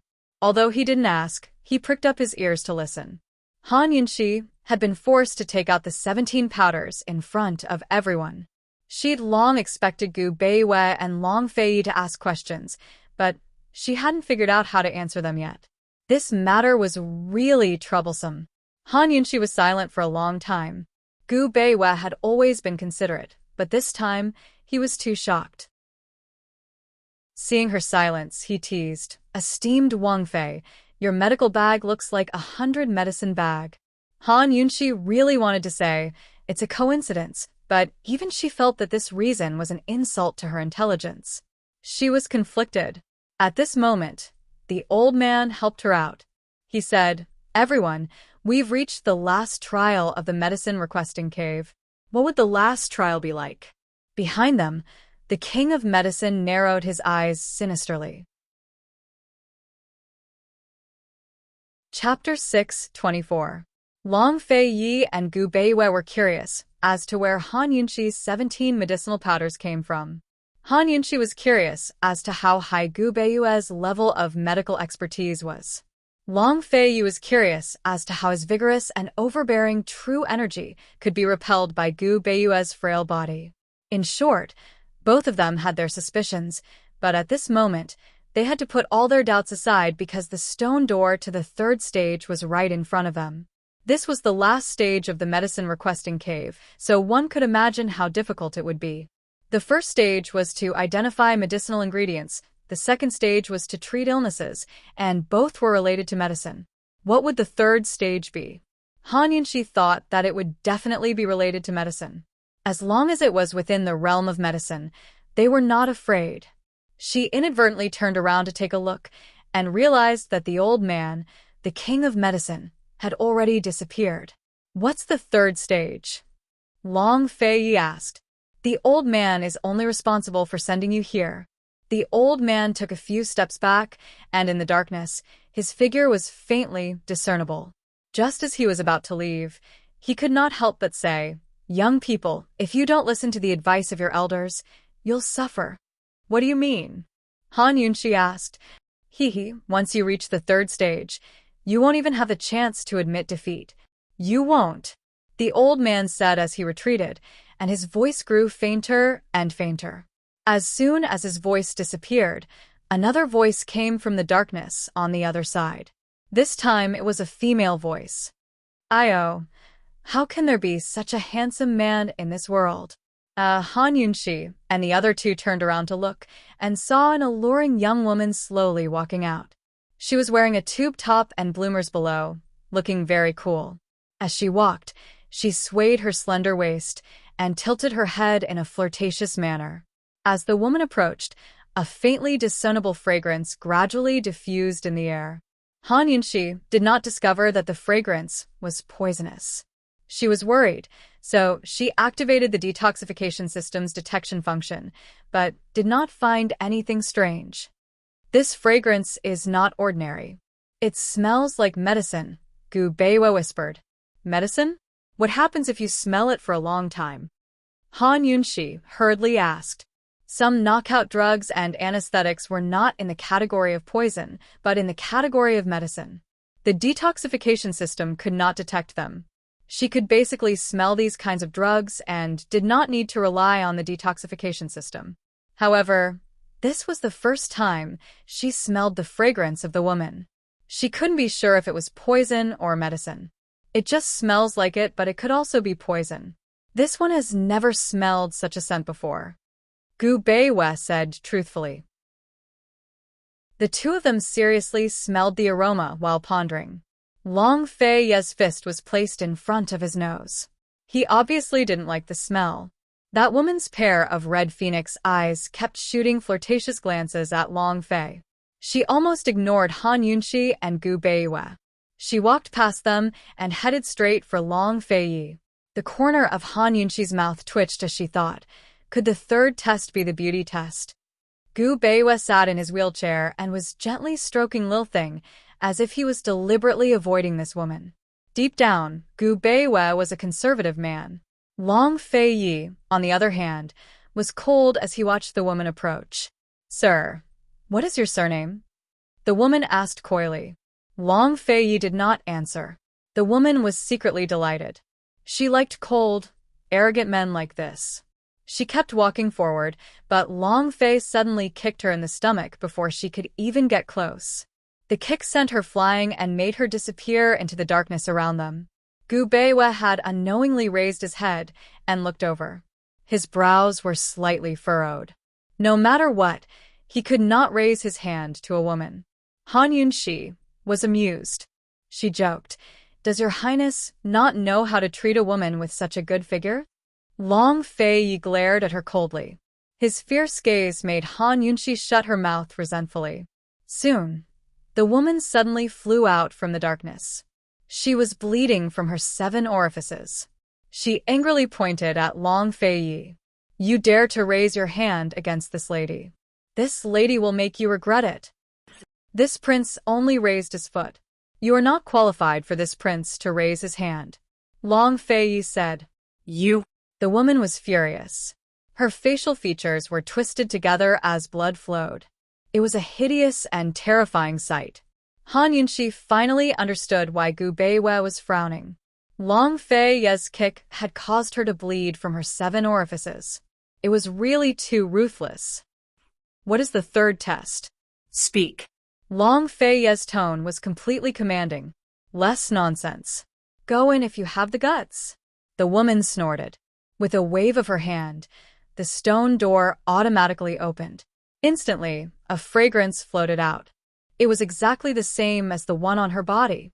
This fragrance, there was definitely something fishy about it. Han Yunxi could laugh as she watched other women seduce Long Fei, but she absolutely could not bear to see other women provoke Long Fei. If he could be provoked by a woman, was he still Long Fei? Long Fei did not move. She confidently walked through the door. So much nonsense before opening the door. So slow. No matter what was fishy about this fragrance, they had already walked this far. Even if they walked this path to the end, they still had to resolutely walk forward. The woman finally noticed Han Yunxi. She narrowed her eyes and looked at her with a murderous aura. However, before she could open her mouth, Long Fei's cold voice came from behind. "Scram." That kick just now was enough to make the woman obediently retreat. Long Fei did not even look at her as he walked over and pushed Gu Beiwei through the door. The woman did not follow them in. Instead, she closed the stone door. Hearing the sound of the stone door closing behind them, Han Yunxi and the other 2 were not surprised, because they were shocked by the scene in front of their eyes. They had never thought that there would be such a place hidden in this cave. They also never thought that the third stage would be like this. At this moment, they were standing on the cliff. 10 steps in front of them was a bottomless abyss. The abyss was very wide. No matter how good one's Qinggong was, it was impossible to fly across it. In the abyss, there was a row of wooden bridge. It twisted and turned like a dragon lying in the abyss. The distance between each wooden bridge was very far. Those who were not good at jumping would not be able to jump over it. Even if they could jump over it, if they were not careful, the consequences would be unimaginable. On the other side of the abyss, they could faintly see a cliff. On the cliff, there was a stone door with a big word, medicine, written on it. That door should be the door to open the medicine storehouse. The things we want are in there? Han Yunxi mumbled. The third stage is to cross the abyss. Gu Beiwei guessed, these wooden bridges are suspended in the air. Once you step on them, will they sink and become unstable? Long Fei didn't say a word, but simply flew over and landed on the ground. His foot landed lightly on the first wooden stake, causing it to sink a little. Long Fei exerted a bit more strength, causing the stake to sink even further. Seeing this, Han Yunxi and Gu Beiwa looked at each other. These wooden bridges were indeed not fixed. If they jumped over them one by one, it would be over if they lost their footing. It seems that we will have to trouble His Highness Duke of Qin. Gu Beiwa smiled helplessly. If it was before, it would only take him an instant to cross the abyss. Now, he could only ask someone to carry him across. Including me. We will have to trouble him twice. Han Yunxi looked pensive. Just cross this abyss? It can't be that simple, right? As soon as she finished speaking, there was a whistle and a group of black things flew out of the abyss. Han Yunxi looked carefully and saw that they were the most ferocious birds, the man-eating vultures. Long Fei Yi instantly flew back and stood in front of Han Yunxi. He said in a low voice, "Be careful. These black vultures can eat people." The man-eating vultures split into two groups. Half of them flew to the opposite cliff, while the other half flew to Han Yunxi's side. They did not attack them, but landed on the side and stared at them covetously. The one controlling these vultures must be that woman from before. She was hiding nearby, but did not appear. What were the rules of the third stage? Let's cross it as soon as possible. This fragrance will suppress one's internal energy. The longer we stay, the more it will be suppressed. Long Fei Yi said in a low voice. He used his internal energy to fly to the other side of the cliff and discovered this secret. No matter what the rules of the third stage were, their destination was on the other side. As long as they crossed the abyss, everything would be over. Han Yunxi and Gu Beiwei could not cross the abyss alone. They could only rely on him to carry them. In such a short time, his internal energy was suppressed by 30 to 40%. If he delayed any longer, he might not be able to fly over. Your Highness, let me try, Gu Beiwei said seriously. Long Fei Yi generously agreed. At this time, the woman from before and the old man, the king of medicine, were watching all of this in the dark. The woman had already wiped away the blood on her face, but it was difficult to hide her pale face. She coldly snorted. You want to break my sealing skill incense? Simply wishful thinking. Hee, old man's plan is not bad, right? The old man, the king of medicine, laughed. Long Fei Yi had stayed for so long that his internal energy should only be 60 to 70%. Moreover, it was still being suppressed. If he took two people to cross the abyss at the same time, the man-eating vultures would take advantage of them to attack in the abyss. He would not be able to protect Han Yunxi and Gu Beiwei. Therefore, he could only use his fastest speed to bring one person over at a time. If Long Fei Yi only brought one person to cross the abyss at a time, he would have to leave one person behind on both sides of the abyss. In this way, no matter if he left Gu Beiwei behind and sent Han Yunxi to the other side first, or left Han Yunxi behind and sent Gu Beiwei to the other side first, Han Yunxi and Gu Beiwei would have to face the man-eating vultures alone for a period of time. Without Long Fei as protection, how could Gu Beiwei and Han Yunxi deal with such a large group of man-eating vultures? This was a dilemma with no way to advance or retreat. There was no solution. Amazing. Truly amazing. Hee, if you didn't say it, I wouldn't have known that Qin Wangfei didn't know martial arts. The woman laughed. This girl is a genius. She doesn't need to know martial arts. The king of medicine's line of sight never left Han Yunxi. He had lived in the medicinal hut for a long time. Ever since he entered the medicinal hut when he was young, the furthest he went to was the medicine testing convention. He didn't know much about the outside world, and he knew very little about Han Yunxi and the others. He knew that Han Yunxi didn't know martial arts, but he didn't know that Han Yunxi knew the art of poison. He also didn't know that Han Yunxi had hidden weapons. He knew that Gu Beiwei was a 5th-ranked divine doctor because Han Yunxi mentioned it in her letter. The two of them were secretly delighted as they waited for a good show. At this time, Gu Beiwei had already put away his needles. Acupuncture had no effect at all. He couldn't do anything about this fragrance. Is it medicine or poison? Han Yunxi was also puzzled. She sighed with emotion. The medicinal hut was still a medicinal hut. In the end, there would be things that she and Gu Beiwei didn't know about and couldn't deal with. These vultures wouldn't be waiting for Long Fei to exhaust his internal energy before attacking us, right? She was suspicious.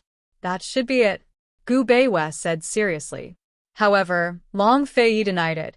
No, they can attack you at any time because with this king's current internal energy, this king can only bring one person to cross the abyss at a time. The king of medicine and the woman's guess was right. Long Fei had a lot of misgivings. Han Yunxi thought for a moment and suddenly realized the rules of the third stage were set at the last minute. This trap was set for us. She looked in the direction of the whistle and gave a cold snort. She really doesn't put this princess and Dr. Gu in her eyes at all. Your Highness, it's better to go over as soon as possible to avoid any accidents. The princess consort has hidden weapons, and this one has a little thing. We can deal with these vultures, Gu Beiwei seriously said. Han Yunxi coldly said, this princess will poison these animals to death first. Let's see if the king of medicine dares to keep me here. Chapter 6:25. Han Yunxi knew the poison arts, but she was only good at curing poisons. The number of times she'd used poisons could be counted on one hand. This time, she was clearly angry. Time is of the essence. I'll take Gu Beiwei over first. You be careful. Long Fei was still very confident in her poison skills. Back in the day, she'd killed the bat swarm in Carefree City with ease. The abyss was very wide, while the wooden bridge was very long.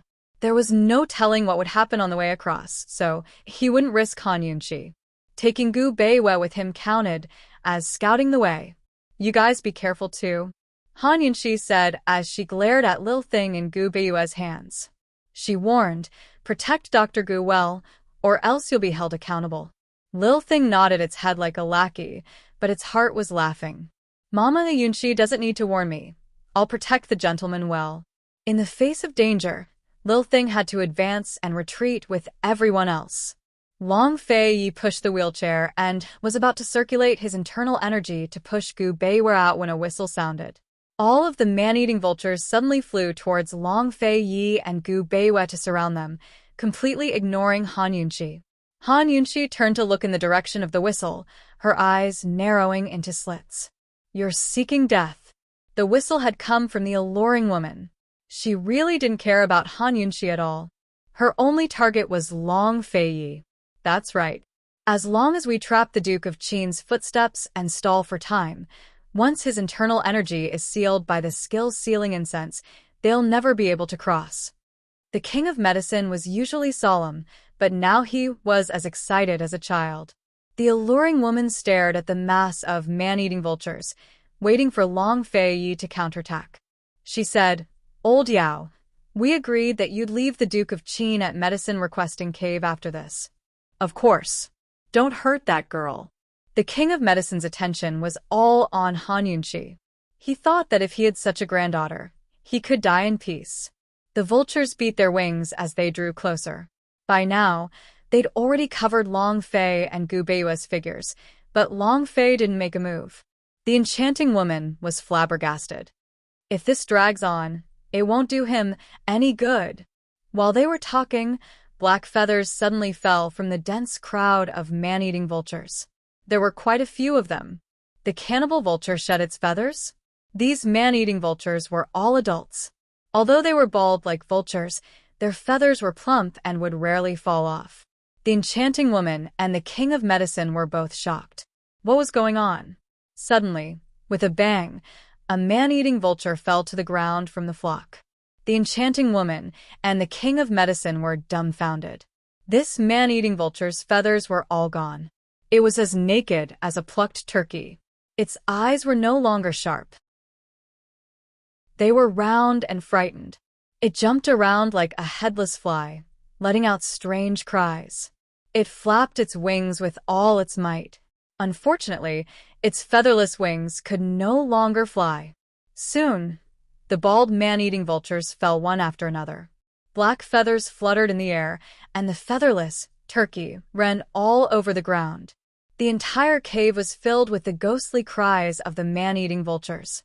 Anyone who saw this scene would be intoxicated. The enchanting woman and the king of medicine were dumbfounded.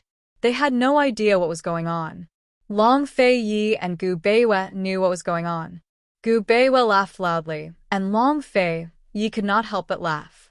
Han Yunxi seldom used poison, but every time she used poison, it would leave a deep impression in people's minds. It was unforgettable. It was indeed Han Yunxi who used poison needles. Her poison skills were superb, but her poisoning skills were terrible. She could not deal with so many vultures at once, so she could only use this method to scare the man-eating vultures. Sure enough, as more and more man-eating vultures fell to the ground, those who had not been affected spread out, for fear that they would be the next victims. Gradually, the figures of Long Fei Yi and Gu Beiwe appeared, and there were no obstacles in front of them. The enchanting woman had always thought that it was Long Fei Yi's trick. But she saw that Long Fei Yi was pushing the wheelchair with both hands and did nothing. Who on earth made the man-eating vultures, which she was most proud of, so funny? She angrily came forward. Who did it? Come out. It was me, Han Yunxi generously admitted. The enchanting woman looked back in shock. She saw Han Yunxi raise her hand, and a golden needle flew out from her sleeve towards her. She did not expect it and did not have time to dodge. She held her breath and was so scared that her face turned pale. Only when the golden needle flew past her face did she breathe a sigh of relief. Her back was cold. Don't be afraid. I know that you are the guardian of the third trial. I am not stupid enough to kill you, Han Yunxi coldly said. No matter what the rules of the third trial were, at least they could not directly attack the guardian, and the guardian could not directly attack them. You actually know how to use hidden weapons. The enchanting woman was in disbelief. Han Yunxi looked at the darkness behind her and smiled. Poison skills are my main profession. Hidden weapons are considered an amateur. What do you mean? The enchanting woman did not understand. That is, those who dare to block my way will all be poisoned to death. Han Yunxi's smile suddenly turned cold, and her murderous aura was threatening. The enchanting woman was so frightened that she took a step back. Hiding in the darkness, the old man king of medicine grabbed his beard with one hand and pressed the other hand on his chest. He was so scared. How come he did not know that this girl's poison skills were so powerful? If he left her in the medicine hut, what if one day she was in a bad mood and poisoned all his medicinal herbs? The old man king of medicine's determination was shaken for the first time. The enchanting woman was afraid, but she did not admit defeat. She sneered, with such great ability. Why don't you walk over yourself? I am lazy. Anyway, my man will carry me, Han Yunxi lazily replied.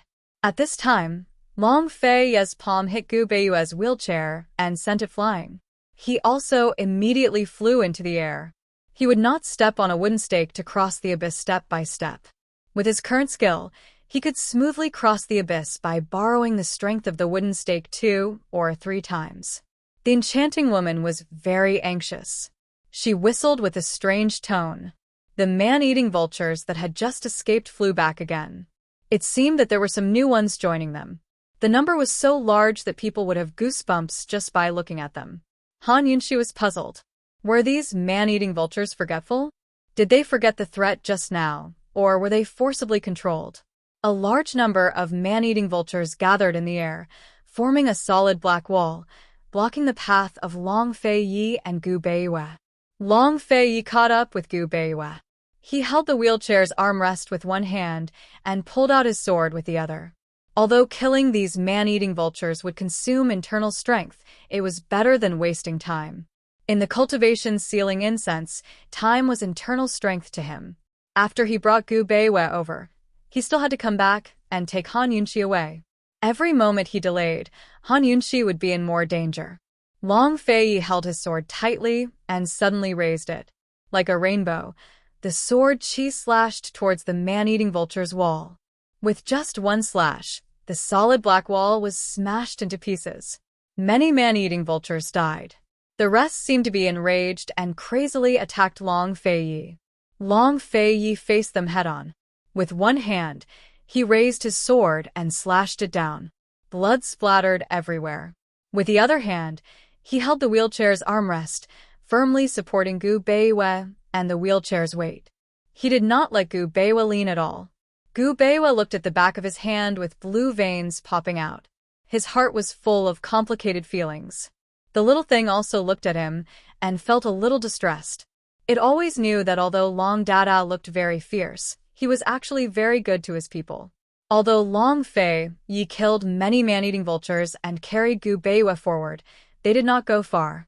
The enchanting woman laughed proudly. "Can he carry you across?" Just you wait." This woman was very flirtatious, but she was not brainless. Her man-eating vultures did not attack Han Yunxi or Gu Beiwe. Instead, they concentrated on attacking Long Fei Yi. She knew that Long Fei Yi was their main force. As long as she restrained Long Fei Yi, they would definitely not be able to cross the bridge. Even if there were more man-eating vultures, they would not be Long Fei Yi's opponent. However, Long Fei Yi could not afford to waste time. Han Yunxi ignored the enchanting woman's provocation. She shot a few dark needles in succession. Like before, many man-eating vultures were shot down. However, this time, it did not serve as a warning to others. These man-eating vultures were like men of sacrifice. They were ordered to die.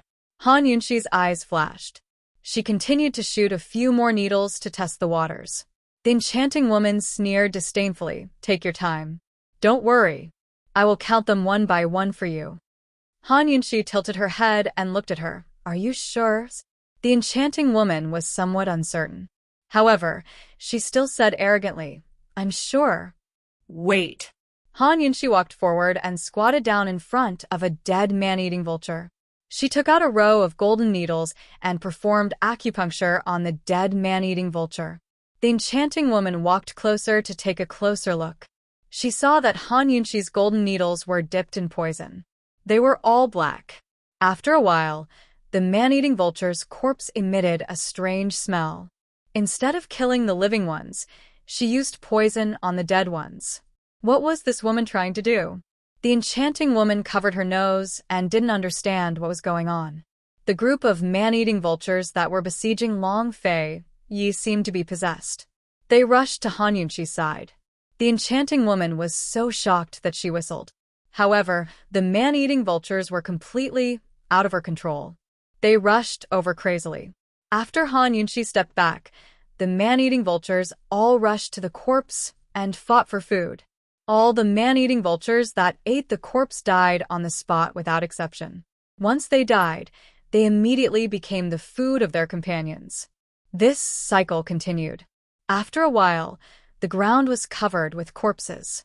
Long Fei Yi looked back and continued to move forward with Gu Beiwe without hesitation. Han Yunxi stood aside with her arms crossed in front of her chest. She looked high and mighty. The corners of her mouth were slightly raised, as if she was the controller of the man-eating vultures. The enchanting woman was so scared that her face turned pale. "No. No. You don't have to count them one by one, because they will all die." Han Yunxi threw down these words and turned to the edge of the abyss. She had tested them just now and confirmed that the man-eating vultures had been given a death order. All the birds that were completely under her control would be poisoned with a poison named cannibalism, just like the giant bats in Liberty City. The poison was the same. It was just that the method of poisoning was different. If the enchanting woman was smart enough, she would have attacked her. The threat of the man-eating vultures was gone. They should be safe. Han Yunxi stood at the edge of the abyss and looked at the backs of Long Fei Yi and Gu Beiwe. She was waiting for Long Fei Yi to come and pick her up. They should have enough time. However, Han Yunxi soon found that she was wrong. Because... Chapter 626. Han Yunxi's mistake was not to miscalculate the time, but to underestimate the seductive woman's sinister cruelty. Just like her, the seductive woman stared at Long Fei Yi and Gu Beiwe's backs without making a move. It was as if she had given up, but in reality, she was looking for the best opportunity to make a move. This time, she liked to see just how much help Han Yunxi had. At this moment, Long Fei Yi was already halfway through the journey. He was hovering in the air above the abyss, but he had yet to borrow strength from the wooden stakes. The seductive woman was secretly impressed. She did not expect Long Fei Yi's inner strength to be so terrifying. She originally thought that Long Fei Yi would need to borrow strength from the wooden stakes at least 3 times. She did not expect him to be able to fly halfway through the journey with a wheelchair-bound cripple. He really can't be underestimated. Sigh, what a pity, the seductive woman muttered to herself.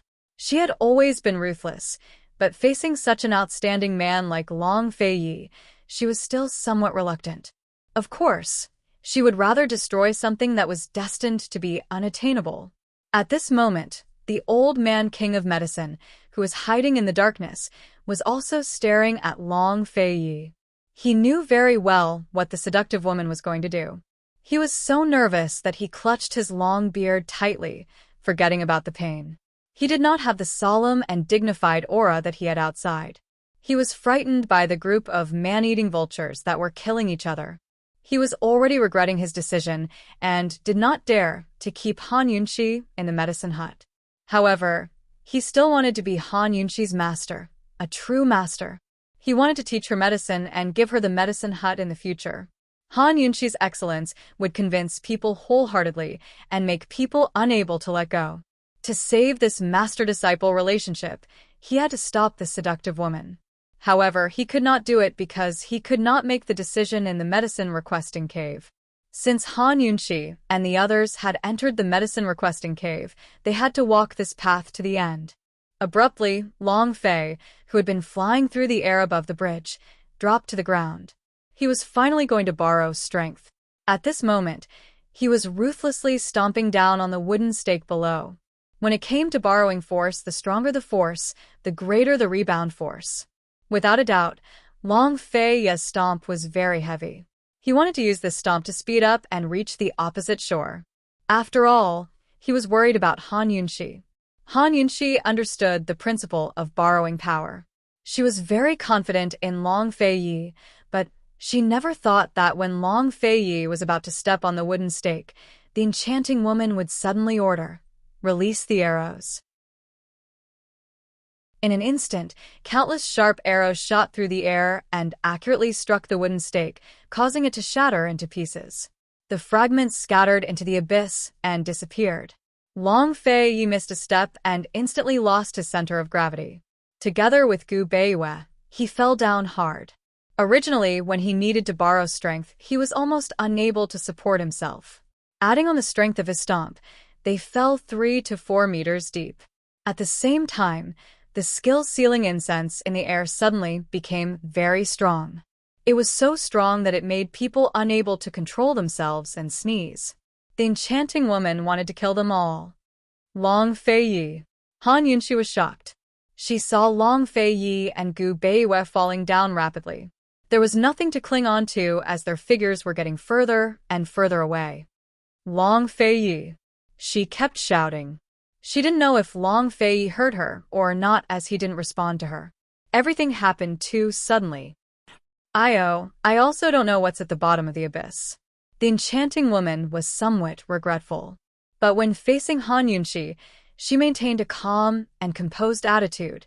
But one thing is certain. You will lose. In less than an hour, time is up. Han Yunxi didn't care about winning or losing. She was lying on the edge of the abyss, trying her best to look at the smaller and smaller figures. She kept shouting Long Fei Yi's name, hoping to receive a response. She hoped that the man would reply to her like before. Don't worry. What was at the bottom of the abyss wasn't important at all. The important thing was that Long Fei Yi was in the middle of the abyss. There was nothing around him that he could borrow strength from. The important thing was that Long Fei Yi was carrying the injured Gu Beiyue. The important thing was that the skill-sealing incense had suddenly become strong. Long Fei Yi's internal energy had been greatly consumed. Who knew how much internal energy he had left and how long he could last? At this time, Han Yunxi was still calm. She immediately raised her hand and aimed the hidden needle at the enchanting woman. Remove the skill-sealing incense. Otherwise, this princess will kill you. This was the only way she could help Long Fei. After the skill-sealing incense was removed, even if Long Fei's internal energy couldn't be fully recovered, at least it wouldn't continue to weaken. There was still hope. Are you threatening me? Hee hee. The enchanting woman deliberately covered her face and laughed. This Wang Fei is ordering you, Han Yunxi said sternly. If I don't... The enchanting woman provoked. Han Yunxi didn't speak nonsense. The poisonous needle flew out in an instant. The enchanting woman immediately dodged. Han Yunxi's eyes flashed, and the torrential pear blossom needles shot out. These needles were dipped in 33 kinds of poisons. Some needed to be touched to be poisoned, while some had poisonous powder that could be inhaled. The enchanting woman wasn't a first-class expert. Facing so many hidden needles, she was overwhelmed. Although she barely dodged, she didn't dodge in time and inhaled the poisonous powder. She immediately felt her whole body itch unbearably. You dare to move against the gatekeeper? You can forget about leaving this place for the rest of your life. The enchanting woman flew into a rage. Long Fei's life was in danger. Han Yunxi didn't care about the rules. Even if the rules were set by the old Jade Emperor, she would still treat them as farts. She angrily said, immediately remove the skill-sealing incense. If you deny the man-eating vultures, you will end up like them. The enchanting woman wanted to resist the itch, but unfortunately, she couldn't. She only scratched a few times, and the skin on her arm broke. Once the wound appeared, the skin around it immediately began to fester. What would happen to the man-eating vultures? Would they lose all their feathers? Or would they be eaten by their own kind? How could the enchanting woman dare to imagine? She was frightened and quickly changed her words. Quickly help me detoxify the poison. I will immediately remove the skill-sealing incense. You don't have the qualifications to make conditions with this princess. Han Yunxi angrily shouted. She kept looking into the abyss. Long Fei and Gu Beiyue's figures were becoming more and more blurred. She couldn't afford to delay. The enchanting woman also couldn't afford to delay. However, she was at her wit's end. She lied to Han Yunxi. She couldn't immediately remove the skill-sealing incense. Once the skill-sealing incense was released, no one could remove it. She could only wait for it to disperse. Seeing the evasive look in her eyes, Han Yunxi was startled. You can't do it. The enchanting woman could only nod. Han Yunxi, the rules of the third stage are decided by me. As long as you give me the antidote, I will definitely let you out. I will do what I say. Han Yunxi was unable to restrain her anger. I'm warning you, if my husband has the slightest mishap, I will peel off 3 layers of your skin. She looked into the abyss, wishing she could lock Long Fei's back in her eyes. Unfortunately, that blurry back was already very, very small. The enchanting woman looked at her arm, which was about to peel off 3 layers of skin. She was so scared that her face turned pale. She hurriedly advised Han Yunxi, I'll be honest with you. If you fall into such a deep abyss, don't mention death. Even your corpse might not be found. You should take care of yourself first. If I don't open the door, you will never be able to get out. He won't die. You shut up. Han Yunxi was so fierce, so fierce. The enchanting woman's entire arm was starting to fester. She rushed in front of Han Yunxi and said anxiously, this time, his inner strength must be completely gone. He will definitely die. You should take care of yourself first. Slap. With a loud sound, Han Yunxi fiercely slapped the enchanting woman. You hit me. The enchanting woman was furious. She immediately raised her hand to slap, but when she saw Han Yunxi's bloodshot and furious eyes, she was actually afraid and unconsciously put down her hand. He won't die. As long as I'm alive, he won't dare to die. Han Yunxi said each word cold. She turned back to look at the abyss and continued to shout, Long Fei, did you hear me? Give me a reply. Long Fei. There was no reply. Moreover, in just a moment, that tiny back disappeared. She couldn't see that familiar figure again. It had completely disappeared, gone. No. Han Yunxi finally lost all reason, her voice thick with sobs. Long Feiyi, give me a reply, won't you? Last time when he'd been stabbed in the heart, she could at least see him and hold his hand tightly. She could even help him find a doctor. But this time, she couldn't help him at all. She hated herself for being so powerless. Without that familiar figure, her free and easy self turned into a coward. Her entire body trembled as she screamed like a madwoman. Long Feiyi, give me a reply. You can come up, right? Long Feiyi. I'll wait for you. Long Feiyi, if you don't come up, I'll jump down. Long Feiyi, you haven't even finished your 100 steps yet. How can you leave Yunxi? Unfortunately, he really did disappear. Han Yunxi sprawled on the edge of the cliff, stupidly muttering to herself like a lost child. It made one's heart ache. What to do? Yunxi's highness had disappeared. She couldn't even remember how long it had been since they'd parted ways. She only thought that once they got close, they'd never part again. Long Feiyi, you'll come up, right? Long Feiyi, you said you'd take me over. How could you lie to me? Long Feiyi, if you lie to me once, I'll treat it as 100 times. I'll never trust you again. No matter how she warned, the abyss remained deathly still. Her voice grew softer and softer, as if she was muttering something or sobbing. The alluring woman stood on one side, scratching her itch. She wanted nothing more than to push Han Yunxi down, but she didn't dare. She was so anxious that she was about to go crazy. At this moment, the king of medicine couldn't help but run out as well. He looked into the abyss and shook his head helplessly, filled with regret and irritation. Seeing Han Yunxi like this made his heart ache.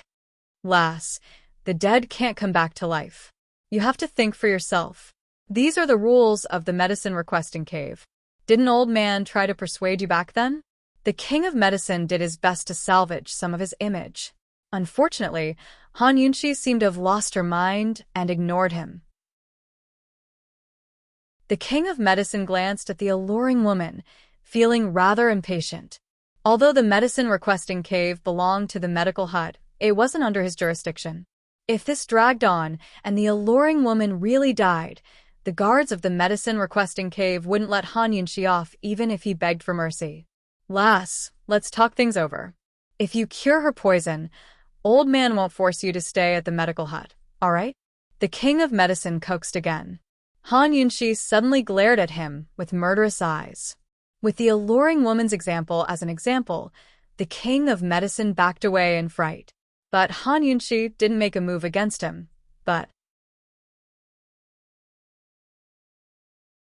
Chapter 6:27. Han Yunxi didn't attack the king of medicine.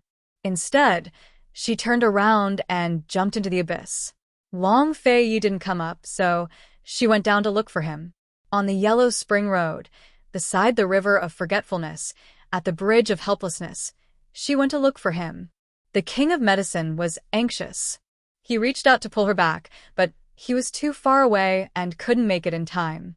He could only watch as Han Yunxi jumped down. No, the king of medicine cried out in pain. He really regretted it. The enchanting woman also chased after them. If Han Yunxi fell to her death, who would help her detoxify? What about her? However, at this moment, a shadow suddenly flew out of the abyss towards the opposite shore. The two of them looked carefully and found that it was Gu Beiwei who was sitting in a wheelchair. He was thrown out of the abyss and was in midair. Just as he was about to fall again, a long whip was thrown out of the abyss and hit the wheelchair hard. God knows how heavy the whip was. It actually pushed the wheelchair and brought Gu Beiwei to the opposite cliff. Bang! With a loud noise, Gu Beiwei fell to the ground with his chair. He shook a few times before he could stabilize himself. The little thing bounced up and down on his body. It was so dizzy that it couldn't even stand properly. No one knew what happened to them in the abyss. However, that whip must have been used by Long Feiyi. They didn't die. How could it be? The king of medicine was stunned. The enchanting woman was also shocked. She was so shocked that she forgot to scratch her itch. Impossible. He can't have internal energy. Impossible. The concentration of the skill-sealing incense was enough to make anyone's internal energy disappear in the time it took to drink a cup of tea. Where did Long Fei Yi get his internal energy? And it was so strong.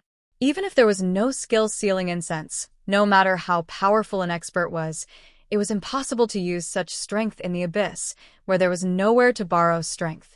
How did Long Fei Yi do it? He was actually able to push Gu Beiwei up, and with just one whip, he sent Gu Beiwei flying halfway. If he had this kind of power earlier, he would have used it earlier. What was going on? The King of Medicine and the Enchanting Woman were both shocked. They couldn't figure it out no matter how much they thought about it. They all looked into the abyss and saw Long Fei Yi carrying Han Yunxi and flying out from the abyss. Was this man a god? The two of them were dumbstruck. A long whip suddenly lashed out fiercely. They were so shocked that they hurriedly retreated. The Enchanting Woman missed her step and fell directly to the ground. Only when the Long Fei Yi's whip shot up did they see clearly that there was a long sword wrapped around the tip of the whip. The long whip flew out of the abyss in a parabola. The long sword stabbed into the ground and fixed itself on the ground. Meanwhile, Long Fei Yi pulled on the long whip tightly and carried Han Yunxi as he soared into the sky. He rushed out of the abyss and into the sky. It was done in one go, truly domineering. He carried Han Yunxi horizontally and spun to the ground. Her dress fluttered in the wind, looking exceptionally romantic. The King of Medicine, the Enchanting Woman, and even Gu Beiwei and the little thing opposite them were all shocked. Long Fei Yi frowned as he stared at Han Yunxi. He asked coldly, "Why did you jump down? Do you want to die?" To find you. Han Yunxi was still in a daze and hadn't come back to her senses.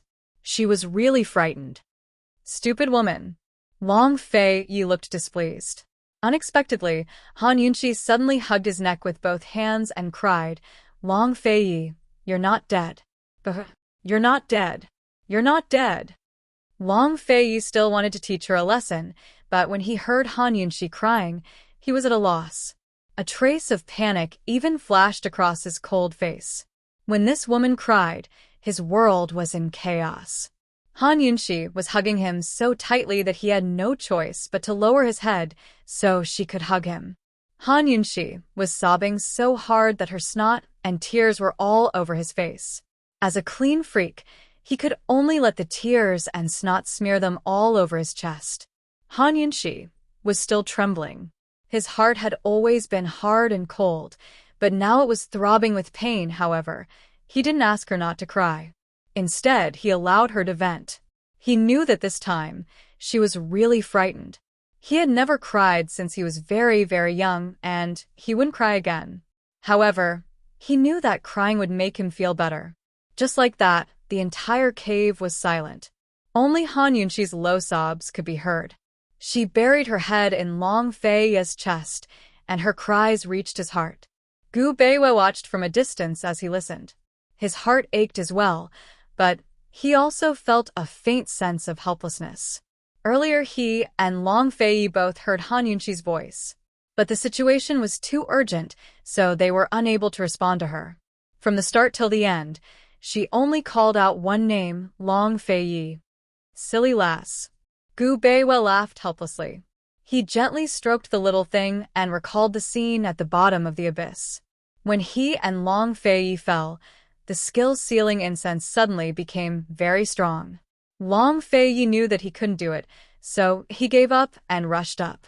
He tried his best to maintain his balance and land safely. That way, he would at least have a chance to save his life. But the skill-sealing incense quickly sealed all his inner strength.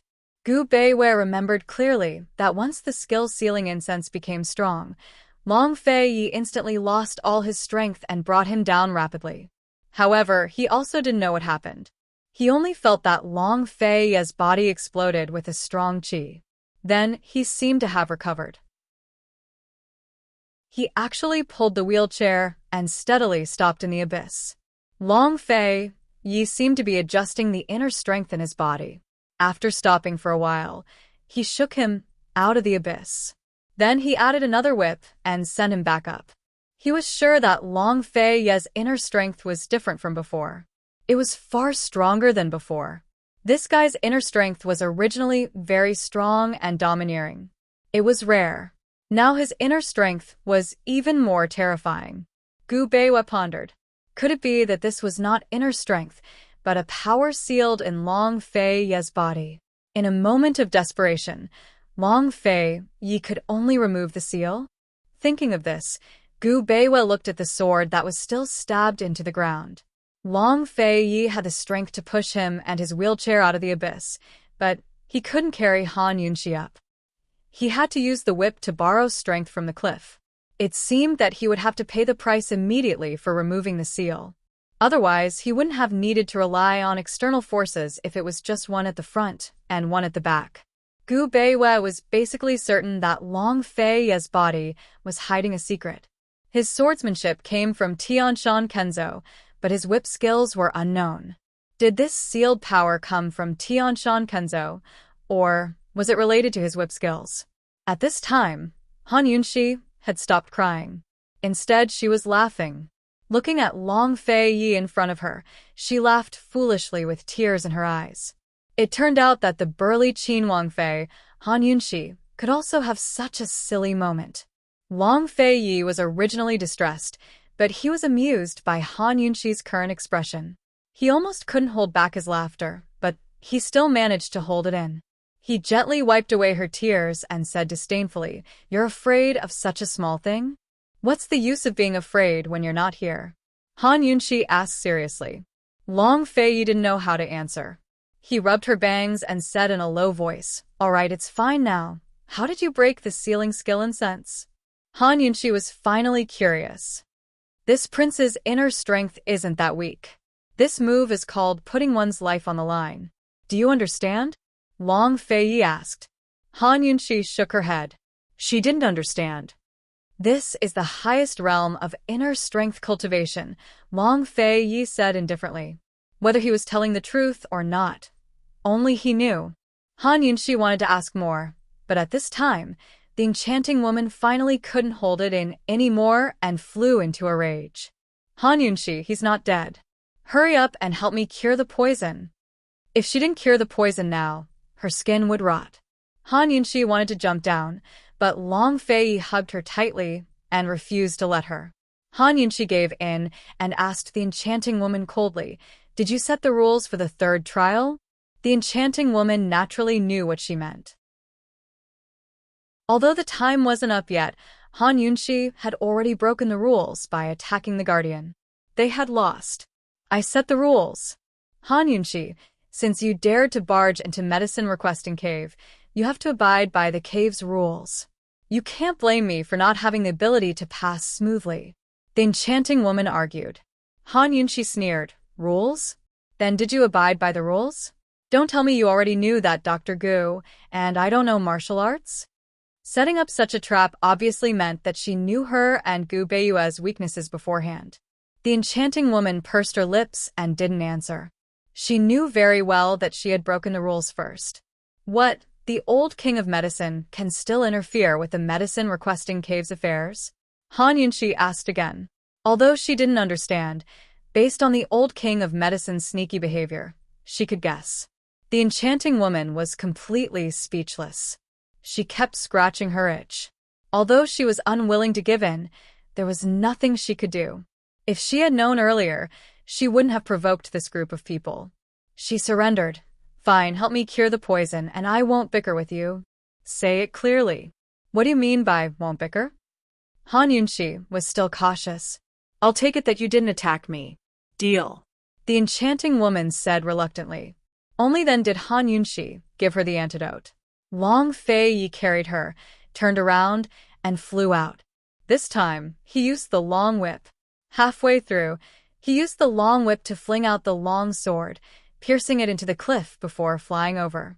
Although his inner strength seemed to be better than before, it was far from the strength that erupted from the cliff just now. Gu Beiwa had been observing all along.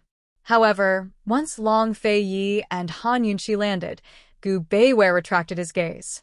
Finally, they were all here. Behind them was the stone door. The enchanting woman and the old king of medicine were opposite. The old king of medicine seemed to be guilty and had long disappeared. The enchanting woman took the antidote and felt much better. However, how could she be willing to suffer such a big loss? She looked at Han Yunxi and the others from afar, not saying a word. Aren't you going to open the door? Han Yunxi asked loudly. Who told you that it's over? I'll go out and open the door myself. The enchanting woman sneered. She was unwilling to let it go. She had to activate the mechanism and make Han Yunxi and the others wait. Han Yunxi was about to join forces with Long Fei to deal with her. At this time, the little thing suddenly jumped onto the stone door and started chewing crazily. They had agreed to advance and retreat together. The little thing had always wanted to help, but it couldn't find an opportunity. Now that it could finally do something, it had to seize the opportunity. What stone door? It couldn't stop it. Sure enough, not long after, the huge stone door turned into a pile of powder. The enchanting woman was completely dumbfounded. Who were these people? Even the squirrel they brought was so scary. Han Yunxi and the others couldn't be bothered with the enchanting woman anymore. The three of them carefully walked through the door. No one had successfully passed the 3 stages of the medicine-requesting cave. What was behind this stone door? What else would Han Yunxi and the others encounter? Chapter 628. The King of Medicine had said that those who successfully passed the 3 stages of the medicine-requesting cave could take away the medicine they requested. Now that Han Yunxi and the rest had passed the 3rd stone door, they should be able to get the medicine, right? Logically speaking, that should be the case. However, the enchanting woman did not explain anything, so Han Yunxi and the rest could not help but feel uneasy. After passing through the stone door, they still saw a dark passage. Other than the word medicine on the stone door, there were no other instructions. Han Yunxi and the rest could only continue forward. When their figures disappeared into the darkness, the King of Medicine appeared again. He was relieved that Han Yunxi and the rest were safe. If anything had happened to Han Yunxi today, he would have regretted it for the rest of his life. What do you think it's like inside? The King of Medicine asked in a low voice. Because no one had successfully passed the 3 stages of the medicine-requesting cave, the stone door had never been opened since it was set up. Even the King of Medicine, as the head of the medicine hut, did not know much about it. Although the medicine-requesting cave belonged to the medicine hut, it was the most special and independent existence of the medicine hut. If you don't know, how would I know? The enchanting woman was also very curious. She had been sent to the medicine hut to learn medicine when she was young. She had successfully passed the test and was allowed to stay. When she grew up, she was fortunate enough to become a gatekeeper of the medicine-requesting cave. However, her understanding of the medicine-requesting cave was even less than the King of Medicine's. She was only responsible for guarding the 3rd stage. Let's go in and take a look, the King of Medicine suggested. The enchanting woman immediately laughed. Old Yao, you must be joking. It's not like you don't know the rules of the medicine-requesting cave. You should spare me. The enchanting woman had already broken the rules by colluding with the King of Medicine to make things difficult for Han Yunxi. If she broke the rules again, she did not dare to imagine the consequences. She was about to leave when she turned back and sneered. Old Yao, Han Yunxi acknowledged you as her master in front of everyone. Don't lose such a good disciple. Although she was unwilling, the enchanting woman was still very impressed with Han Yunxi's medicine appraisal skills. The setting of the medicine-requesting cave was actually difficult at first, then easy. If an expert were to seriously ponder over it, they would definitely discover that the 1st stage was far more difficult than the 2nd and 3rd stages. If Han Yunxi had not passed the 1st stage, no matter how good Gu Beiyue's medical skills were or how strange Long Fei's internal energy was, they would not have been able to perform. Back then, the medicine hut's founder, the medicine ancestor, had set up these 3 tests to test one's alchemy skills. Only after passing the test would one be qualified to enter the medicine-requesting cave. The King of Medicine could hear the sarcasm in the enchanting woman's voice, but he was not in the mood to care about it. At this moment, his heart was filled with melancholy. When Han Yunxi and the others got the muscle-growing ointment, how should he face them? If he told Han Yunxi that he was willing to teach her everything he had learned in his life and would not force her to stay in the medicine hut, would she take it for granted that today's events did not happen? The king of medicine did not dare to barge in, so he just waited outside. Worry, regret. At this moment, Han Yunxi and the others were still moving forward. Unlike the short tunnel from before, this tunnel was especially long. It was spring now, and they were in a cave. The temperature inside the cave was definitely lower than outside. However, the further they walked, the hotter it became. They could only feel a hot current in front of them. Could there be a big fire in front? Long Fei Yi was still vigilant. If there was a big fire, there would definitely be light. It wouldn't be so dark. Gu Beiwa said. Based on the current heat of the current, if there was a fire, they should be able to see the light. Han Yunxi grew curious. Besides fire, are there any other sources of heat? Sources of heat? Gu Beiwa didn't understand. Long Fei Yi had long gotten used to Han Yunxi's strange new words. It's a general term for anything that can generate heat, Han Yunxi explained. Aside from open flames, there were many other things that could generate heat in the modern world. In ancient times, she could only think of natural geothermal heat. There were many ways to generate geothermal heat, such as steam or hot springs. If it was just these two, it wouldn't be so frightening. Han Yunxi would most likely encounter molten lava. They'd already passed the 3 trials, so the medicine-requesting cave wouldn't go back on their word and make things difficult for them, right? If there's nothing that can generate heat with open flames, then it's hard to say. The world is so big, nothing is too strange, Gu Beiwa said mildly. His words reminded Han Yunxi of something.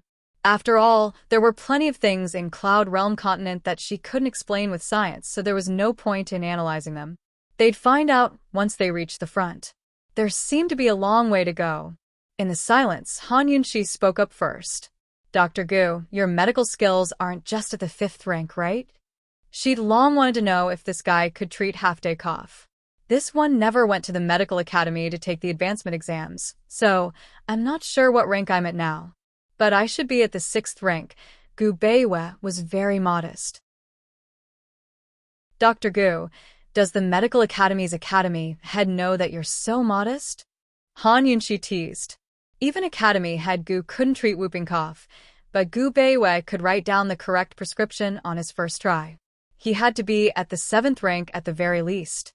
Most likely, academy head Gu didn't test the medicine himself. Otherwise, this illness would be a small matter to him. Esteemed Wang Fei knows as well that the prescription is just a little complicated, but the ingredients used aren't unorthodox. Han Yunxi agreed with Gu Beiwa's explanation. If he needed unorthodox ingredients, her detox system might not have all of them. In this way, the second round wasn't as difficult as the first round. Esteemed Wang Fei, this one is puzzled. How did you happen to have those 17 ingredients in your hands? Gu Beiwa had been holding back for a long time. It was very normal for people in the medical world to carry medicine with them. Doctors would have medical kits and medicine boxes, and pharmacists would have medicine boxes and medicine bags. However, those 17 ingredients were all cough medicines and belonged to the same category. Normally, they wouldn't be used at the same time, so no one would carry all of them with them. Strangest of all, Han Yunxi had brought along medicinal powders that could be taken immediately after being boiled. Although he wasn't a pharmacist, Gu Beiwa was still well aware of many pharmaceutical principles. Not every medicine could be ground into powder and taken directly. Some medicines needed to be processed before they were ground into powder, and some needed to be processed after they were ground. Moreover, different prescriptions had different ways of processing the medicine. He could taste it when he drank the medicine. Han Yunxi's powders had been processed according to the prescription. How could such a thing be a coincidence? Gu Beiwa didn't voice out the real doubts in his heart, but Han Yunxi knew that this matter couldn't be concealed. She had no choice but to take out so many powders in front of everyone. There was nothing she could do. She glanced at Long Fei Yi from the corner of her eye. Seeing that guy's expressionless face and silent, she knew that he was also waiting for an answer. She didn't mean to hide the matter of her transmigration. It was very difficult to explain, and she didn't even know how she transmigrated, so how could she explain it to them? As for her high-tech detox system, it was even harder to explain. She estimated that even if she explained for 3 days and 3 nights, they would still have a lot of questions. She didn't want to find trouble for herself. Han Yunxi pondered for a moment and answered, "This isn't a coincidence. There's a secret." When she said this, Long Fei Yi immediately looked over. Han Yunxi curled her finger and beckoned him over with a smile. "It's a secret. Speak softly." Long Fei Yi's expression was cold, but his actions were very obedient. He immediately drew closer. Han Yunxi pulled him closer to Gu Beiwei and whispered, "Because I inherited the poison sect's poison storage space."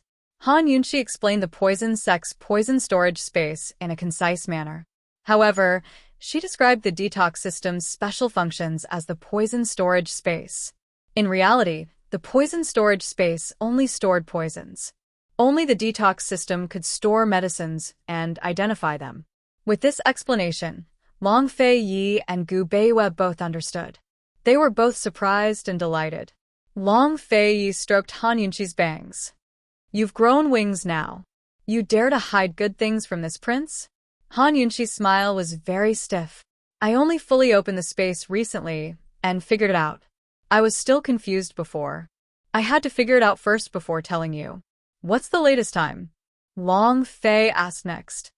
"When I went to the poison sect's altar," Han Yunxi replied. "Recently?"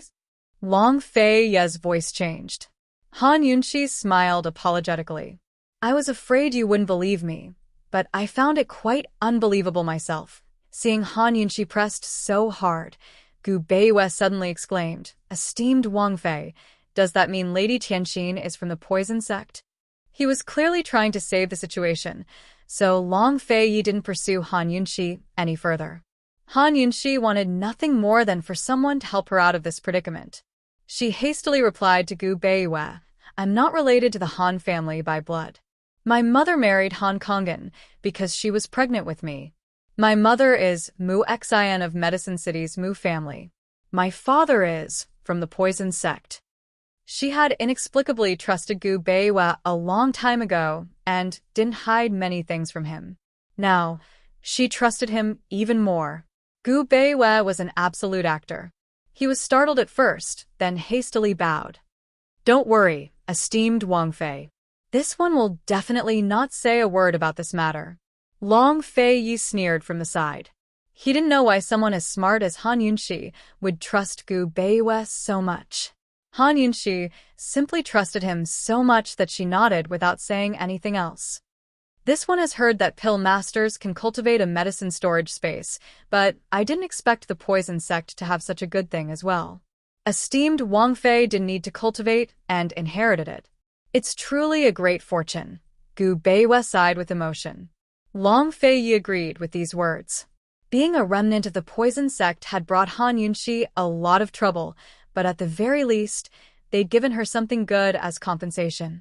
Gu Beiwei and Han Yunxi's questions had been answered, but Long Fei Yi still had another question. He didn't understand how Gu Beiwei had managed to repulse his vitality. After all, Gu Beiwei's dantian was already crippled, so there was no way he could do that. He couldn't ask this question in front of Han Yunxi, so Long Fei Yi could only continue to hold it in. They continued to walk forward. After walking for a while, they finally saw a light up ahead. The heat wave coming at them grew hotter and hotter, but the light was very weak, like a lamp. They hurried over and passed through an open stone door. The heat wave was so strong that they couldn't open their eyes. But they still opened them wide because they were stunned by what they saw. Heavens! What did they just see? Chapter 629. What did Han Yunxi and the rest see? They saw a giant bronze furnace standing right in front of them. It was at least 10 meters tall, dignified, and exuded an aura of antiquity. It looked very much like a Taoist furnace for refining pills. It had 3 levels, each with 3 arched doors. Even someone as tall as Long Fei Yi could pass through them easily. Han Yunxi couldn't help but wonder if even the legendary Taishan Laojun, great sage Guansuan's alchemy furnace wasn't as big as this. What kind of treasure did the medicine-requesting cave make with such a big furnace? The heat they felt was coming from this big medicine furnace. Unfortunately, there was no fire in the big medicine furnace. Han Yunxi used her hand to block out the heat and could just barely make out the various ingredients placed in the bottom of the furnace. There were also plenty of unfinished pills in there. There was no fire, only heat, so it wasn't clear if this counted as refining medicine. In that case, this furnace shouldn't be called a medicine furnace, but an alchemy furnace. Han Yunxi finally understood why the medicine-requesting cave wasn't under the jurisdiction of the king of medicine. In the field of medicine, there were still big differences between medicinal pills and medicinal pills. Medicinal pills were usually made from medicinal herbs and were used to treat illnesses and injuries. They were based on the natural principles of the human body. Medicinal pills, on the other hand, were mainly made from minerals and a small amount of medicinal herbs. They had special effects that went against the natural order. It was obvious that the medicine-requesting cave focused on medicinal pills. They can refine pills without a fire? There must be a secret to this furnace. Gu Beiwei was very interested. Although the heat was strong, they still circled around the alchemy furnace to inspect it, but didn't see a single flame. Medicinal pills aren't popular in Cloud Realm continent, right? Han Yunxi asked in bewilderment. From what she understood, medicinal pills didn't have a market in Cloud Realm continent. Neither did the emperors of the various countries seek out miraculous pills for immortality. What was the point of making such a big alchemy furnace? Although she was curious, Han Yunxi didn't forget her business. They had worked so hard to find the muscle-growing ointment. She shouted, "Is anyone there?" She shouted 3 times in a row, and the echoes overlapped. Other than that, there was no other response. That was strange. There were stone walls all around, and this was a completely sealed cave. Could there really be no one here? Han Yunxi originally had a good impression of the medicine hut. She was even in awe of it. However, after this trip, her good impression of the medicine hut was completely gone. All that was left was distrust. She exclaimed, "Have we been cheated?" "It's unlikely." We're the dignified medicine hut, the head of the pharmaceutical industry. We wouldn't be so dishonest, Gu Beiwei said seriously. "Is anyone there? Someone come. Give me an explanation." Han Yunxi shouted again. Unfortunately, no one responded to her. She looked around in silence for a long time. The entire cave was quiet, as if there really was no one here. Being in the heat for so long had made her heart burn with anger. Add that to the difficulties they'd faced along the way, and Han Yunxi's dissatisfaction with the medicine-requesting cave had reached its limit. She raged, "We've already passed the 3 trials, so what more do you want? Petty, wishy-washy, despicable, shameless. If you can't afford the medicine, then don't agree. If no one comes, do you believe this Wang Fei won't destroy this furnace?" Lil Thing and Mama Yunxi's hearts were growing more and more in sync. It stood on Gu Beiwei's shoulder and was already grinding its teeth. Abruptly, a strange voice rose up. "So noisy. Damned girl, you dare to threaten the old man's treasured furnace. The old man will give you 1 chance. Apologize to the old man's treasured furnace right now, or else the old man won't forgive you." There was someone. Where was he? Long Fei Yi and Gu Beiwei looked around vigilantly, but Han Yunxi wasn't afraid. She said coldly, "Stop pretending to be mysterious and come out." At this moment, an old man walked out from the top floor of the alchemy furnace. More accurately, he was an ugly old man. His neck was shrunk, his hair disheveled, and his face wrinkled like an old monster. Despite being as thin as firewood, he was dressed in loose black robes that concealed his body, leaving only his head exposed. He knew they were here for the survival muscle ointment and was looking for the medicine when Han Yunxi's ruckus gave him a headache. He looked down at Han Yunxi's group and said darkly, "Damned girl, apologize." "And if I don't?" Han Yunxi retorted, "You'll have to bear the consequences." The old man was furious. Han Yunxi ignored him and asked, "Where's your master? Tell him to come out immediately. Who do you think you are to go back on your word?" The old man narrowed his eyes. He had heard Han Yunshi scolding him for being despicable, shameless, petty, and dawdling. He asked coldly, "What medicine are you here for?" "Muscle growth ointment." Han Yunshi answered. Wait. The old man turned back to the alchemy furnace and went from the third floor to the first floor. He rummaged through the alchemy furnace and finally found a bottle of muscle growth ointment. He walked out of the arched door on the first floor and went straight to Han Yunshi. Up close, the wrinkles on the old man's face looked even scarier.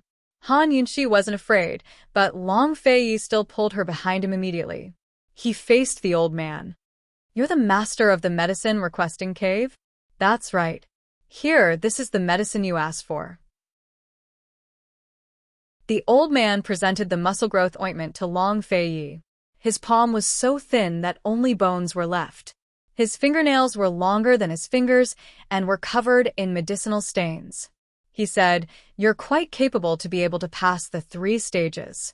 Since you're here today, old man can even afford spirit pills, let alone a mere muscle growth ointment." Long Feiyi, who was a germaphobe, felt disgusted at the sight of the old man's hand. He picked up the muscle growth ointment with 2 fingers and didn't throw it to Han Yunshi. Instead, he threw it to Gu Beiwei and pushed Gu Beiwei away. Han Yunshi naturally wanted to leave. She had already gotten what she wanted, so what was the point of talking so much? Besides, it was so hot here. Who knew if she would get sick from staying here for too long? "Stupid girl, stop right there." The old man did not give up. "You want to leave after scolding me? It's not that easy." Han Yunshi turned around impatiently and snorted. "Don't tell me you don't know what your subordinates have done. Don't tell me you don't know that we've been waiting here for a long time. Despicable, shameless, petty, and dawdling. Am I wrong to scold you?" The old man sized up Han Yunshi and suddenly felt a sense of familiarity. All these years, only the boy he doted on the most dared to speak to him like this. Although he was familiar with her, the old man was still very angry. He was as stubborn as a child. "Old man, I don't care. No matter what, you have to kowtow and apologize to old man's furnace." "You scared it." Han Yunshi almost suspected that there was something wrong with this old man's mind. She was in a hurry to apply medicine and treat Gu Beiyue's wounds, so she didn't fuss over it. Okay. Furnace, I'm sorry. I said the wrong thing just now. It was fine to apologize, but forget about kowtowing." Unexpectedly, the old man insisted. "Kneel down and kowtow." Before Han Yunshi could flare up, Long Feiyi was the first to fly into a rage, pretending to be crazy and acting dumb. "Don't be so shameless." The old man suddenly grabbed a ball of fire out of thin air. Seeing this, Han Yunshi and the other 2 were shocked. What the hell was this? Han Yunshi felt that it was already very impressive that she could grab poison out of thin air, but she didn't expect this old man to be able to make fire out of thin air. What kind of martial arts was this? Could it be related to this alchemy furnace that could generate heat without fire? Suddenly, Han Yunshi realized that this cave was filled with strangeness. Even the fire in the old man's hand was very strange. It was different from ordinary flames. "Whoever passed the first round of medicine appraisal, stand aside," the old man said in annoyance. It seemed like he was going to let go of the person who passed the first round. Han Yunshi stepped out from behind Long Feiyi. "It was me." The old man was stunned for a moment before he raised his hand to extinguish the fire. He stared at Han Yunshi and muttered something with a conflicted expression. After a while, his facial features were all scrunched together. Coupled with the wrinkles on his face really looked like an old tangerine. He dragged his long black robe and paced back and forth as if he was in great pain. Han Yunshi was scared out of her wits. She thought that there must be something wrong with this old man's head. No matter how powerful a person was, they weren't scary. Lunatics were the scariest because you couldn't predict what they would do. Gu Beiwei and Long Feiyi frowned as they watched. Both of them thought of the same person, medicine fiend Gu Qisha. Although there were many differences, there were still some similarities. Therefore, in their opinion, this old man was either pretending to be crazy or had a strange temper. No matter what it was, They didn't have time to waste here. They had to leave as soon as possible. This place was very strange, and not a place to stay for long. Let's go, Long Fei said in a low voice. Before they could move, the old man suddenly turned to look at Han Yunxi and sneered. TSK, I didn't expect a girl to be so capable. That old thing Sun Zhong was right to take you as his disciple. His tone was full of disdain for women. Han Yunxi didn't argue. Old senior, we've passed all 3 rounds and I apologize. Can we leave now? Han Yunxi had already secretly decided that if the old man made things difficult for them again, she would let the little thing out and eat all his medicinal pills, not leaving a single one behind. However, for some reason, the old man said, since you're already Sun Zhong's disciple, old man won't take you as his disciple. If you help the old man find someone, the old man will leave medicine requesting cave to you. How about that? Han Yunxi was even more certain that this old man was crazy. Crazy. In order to leave as soon as possible, she immediately agreed. Sure, who are you looking for? My disciple. The old man fell into deep thought as he spoke. No one knew what he was thinking, but a smile appeared on his terrifying face. It was so benevolent that one could overlook his old and ugly appearance. After a while, he said, he should be in his 20s now. He's a genius. No, he's a genius. He can identify thousands of medicines at such a young age, and can even come up with many prescriptions. Hearing this, Han Yunxi and the other 2 exchanged glances. Because they immediately thought of one person, Gu Qisha, who was also Gu. Such an evaluation was exclusive to Gu. What's his name? Han Yunxi asked anxiously. The old man laughed. Little madman. Haha, old man is old lunatic, and he's little madman. What does he look like? Han Yunxi asked again. The old man immediately took out a portrait of a 10-year-old boy with exquisite facial features and a pair of long and narrow peach blossom eyes. He was especially good-looking. Han Yunxi thought of Gu again, and her heart unconsciously raced. Gu. How did he know that the tendon-growing ointment was in the medicine hut? He usually wouldn't leave no matter what, so why didn't he follow them this time? Chapter 630. Thinking of Gu's abnormality this time, and looking at the little boy's long, narrow, and beautiful peach blossom eyes in the portrait, Han Yunxi couldn't help but suspect Gu. That guy was a genius in the pharmaceutical world and grew up being fed medicine in Medical City. Later on, he was expelled from Medical City for some reason. If she remembered correctly, Gu wasn't very old when he left Medical City and hadn't established Medicine Ghost Valley yet. Where did he go after leaving Medical City? How did he establish Medicine Ghost Valley? One had to know that Medicine City wouldn't dare to be on good terms with him after he was expelled from Medical City. Where did he get the financial resources and herbs to establish Medicine Ghost Valley?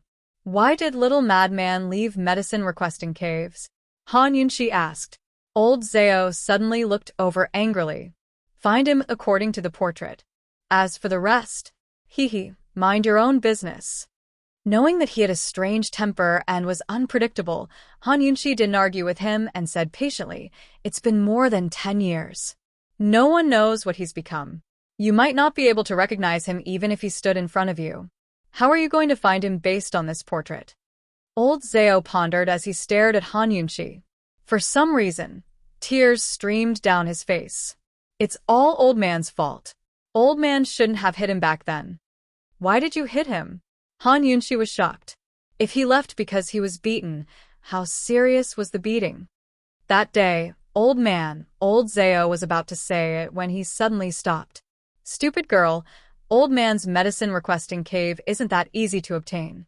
If you can find him based on this portrait, the medicine requesting cave is yours. Actually, he also wanted to tell Han Yunxi more information about the search, but he didn't know where the child came from or what his name was. He didn't even know his real age. Many years ago, when he went to the back of the mountain to pick herbs, he met the child by chance. He thought that the child was one of Sun Zhong's medicine boys who came to steal herbs. Who knew that when he went closer, he would find that the child was eating raw herbs with relish. This was the first time he had seen a child who ate medicinal herbs as if they were rice. He wanted to go over and ask, but when the child found out, he ran away. He actually found a secret passage and ran from the back of the mountain to the pill refining cave to hide. He was the only one who knew about the secret passageway to the pill refining cave. It was only for him to enter and exit when he was gathering herbs. He couldn't figure out how that child had managed to find it. He didn't believe in coincidences. He closed the exit of the secret passage and trapped the child in the alchemy cave.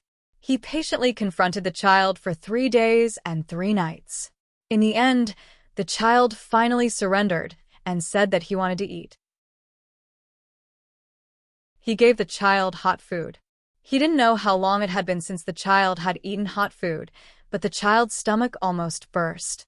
After a series of inquiries, he was shocked to find out that the little fellow actually found him by smelling the medicinal pills. The little fellow could even accurately tell how many medicinal pills were mixed with medicinal herbs. He was pleasantly surprised. He had been unable to find a successor to the medicine-requesting cave all this time. He didn't expect that the heavens would send him a genius. After that day, he took the little fellow in as his disciple and taught him medicinal skills. He planned to teach him alchemy skills after he mastered all the medicinal skills in the medicine hut. Unfortunately, he didn't know what happened, but when old Zao thought of this, he became especially gloomy. He asked coldly, "Stupid girl, are you looking for it within 3 years?" Yes. "But we have to write down the conditions clearly in black and white, lest when the time comes." Before Han Yunshi could finish, old Zao said coldly, "Men, bring me a brush and ink." When they saw old Zao write down the contract, not to mention Han Yunshi, even Long Fei Yi and Gu Beiwe were very surprised. Although old Zao had a strange temper and was unpredictable, he was very clear-headed. He wasn't a lunatic, nor was he a fool. He just found someone and gave her the medicine-requesting cave. Han Yunshi really felt like she had been smashed by money. She didn't believe it. "Are you sure?" she asked seriously. Why? "You can't find him for 3 years?" Old Zao asked disdainfully. Before Han Yunshi could answer, Long Fei Yi took the contract. "It's a deal." What was there to hesitate about when encountering such a good thing? If old Zao went back on his word, Han Yunshi wouldn't even have time to cry. This contract looked easy, but thinking about it carefully, it wasn't easy. If not for Han Yunshi's amazing appraisal skills, they wouldn't have met old Zao, and old Zao wouldn't have taken a fancy to Han Yunshi. It's a deal. Old Zao had no regrets. The thing he felt most guilty about in his life was hitting that child. If someone could help him find that child, he wouldn't hesitate to pay any price. He knew that when facing this group of people, only by offering high conditions would they take a fancy to him and be willing to put in effort to find him. He could still wait for 3 years. Just as he was about to leave, Han Yunshi asked curiously, "Old senior, how did you practice your ability to make fire out of thin air?" Helpless, old Zao pretended not to hear and walked into the alchemy furnace without looking back. Han Yunshi thought that this fire was most likely related to the alchemy furnace. She would come back and think about it carefully when she found the person. Not only did she get the muscle-growing ointment on this trip, she also unexpectedly obtained a contract. It could be said that this trip was not in vain. On the way back, Han Yunshi's footsteps were much lighter. She was excited at the thought that Gu Beiwe would be able to stand up again soon. "Dr. Gu, you can be saved," she said to Gu Beiwe seriously. Gu Beiwe's smile was always gentle and elegant. This time, his smile was especially bright. "Thank you, Princess Consort. Thank you, Your Highness Duke of Qin. It's my duty. What are you thanking me for?" Han Yunshi smiled. Long Fei Yi was still expressionless. He quickly changed the topic. "Could that child be Gu?" "We'll know when we ask," Gu Beiwe said. Han Yunshi actually didn't hope that the child was Gu. From old Zao's reaction, that child must have suffered greatly back then. "Let's not talk about this anymore. We have 3 years anyway. Even if we don't find him, we won't lose anything. Let's hurry back and apply the medicine." She was looking forward to seeing Gu Beiwe stand up. As soon as she exited the cave, Han Yunxi saw a person who ruined her mood. It was the King of Medicine. The King of Medicine had been waiting here for a long time. He had thought that Han Yunxi and the others would come out after going in to get the medicine. Who knew that they would be gone for so long? Han Yunxi and the other two tacitly treated the King of Medicine as heir. They walked around him and left without looking back. However, the King of Medicine stopped them with one sentence. He said, Han Yunxi, do you know how to use the muscle growth ointment? Could it be that the use of this medicine was different from other ointment? What are you trying to say? Han Yunxi asked coldly. The muscle growth ointment must be applied together with other medicine. Follow the old man, the King of Medicine said seriously. This time, he sincerely wanted to help.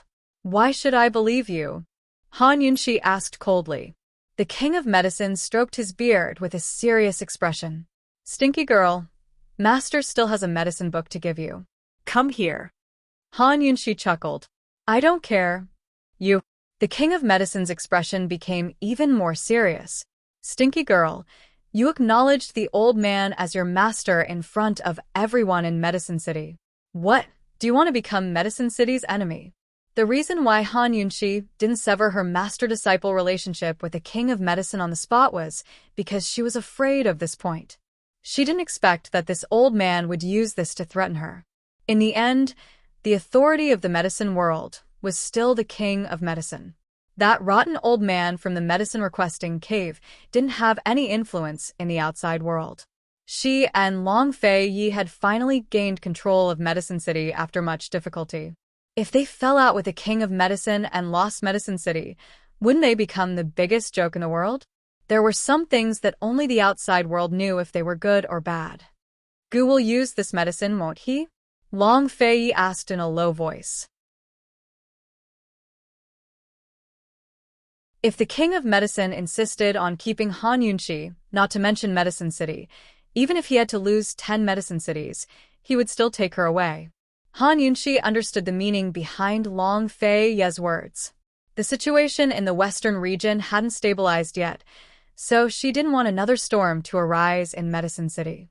Even more so, she didn't want another trouble for Long Fei Yi. She said, that old ghost might not know. Otherwise, he would have said it long ago. Let's go take a look first. All right. Long Fei Yi nodded. They followed the King of Medicine to the Medicine Hut garden. They originally thought that the King of Medicine would play some tricks, but who knew that the King of Medicine would seriously prepare the medicine and apply it on Gu Beiyue's wounds without saying anything else. After taking care of everything, he gave Han Yunxi 2 portions of medicinal powder. Use the cyan one in the morning and the white one at night. Mix them together with the muscle growth ointment. Remember, you must use warm water. Apply it to the wounds in the morning and in the evening. After the medicine is used up, you will fully recover after 100 days of rest. Han Yunxi looked suspiciously at Gu Beiyue. Seeing Gu Beiyue nod, she accepted the 2 portions of medicine. The King of Medicine took out a wooden box and opened it for Han Yunxi to see. Inside was a set of ancient books with the word medicine in the title. With your talent, your master won't teach you step by step. Take this set of medicine books with you and read them. If you don't understand, you can write a letter to ask. This, in other words, he was willing to teach her medicine skills but would no longer force her to stay in the medicine hut? Could it be that the King of Medicine had changed his mind? Unlike when she faced the disheveled old man previously, Han Yunxi accepted the medicine books without hesitation this time. All right. Although Han Yunxi was pleasantly surprised, Gu Beiyue wasn't surprised because Han Yunxi deserved these special cases. No matter who met her, they couldn't force her and could only be convinced. And Long Fei Yi, who had Han Yunxi, evaluated the King of Medicine in his heart. Adapt to the circumstances. Just like that, Han Yunxi and the rest left the medicine hut in satisfaction. The King of Medicine secretly rejoiced. Although Han Yunxi didn't give him a good look, as long as she accepted the medicine books, this master-disciple relationship would be real. The medicine hut needed this kind of disciple. As for the successor who would guard the medicine hut for him, he could only slowly search for that person. His Excellency Pil King had given Han Yunxi an extremely difficult medicine tome so that she could write to him more often. That way, he'd be able to ease their relationship as master and disciple. However, not long after Han Yunxi left the medicine hut, she sent someone to deliver a complete set of medicine books to Mu Ling. She thought that this set of books would be more valuable in Mu Linger's hands than in her own. Mu Linger was now the pillar of support for Pill Fiend Pharmacy. By the time they returned to Yaoshui Prefecture, the muscle-growing ointment had been used up. Gu Beiwa examined his wounds several times and confirmed that the ointment was effective. He only needed to rest in bed for 100 days to fully recover. Han Yunxi's heart finally settled back into her chest. Mu Linge had sent a letter asking about Gu's whereabouts, and Han Yunxi was also looking for him. She had to ask about the disheveled old man. She hadn't even looked for Gu when he came knocking on her door. "Poison Lass, I have something to tell you."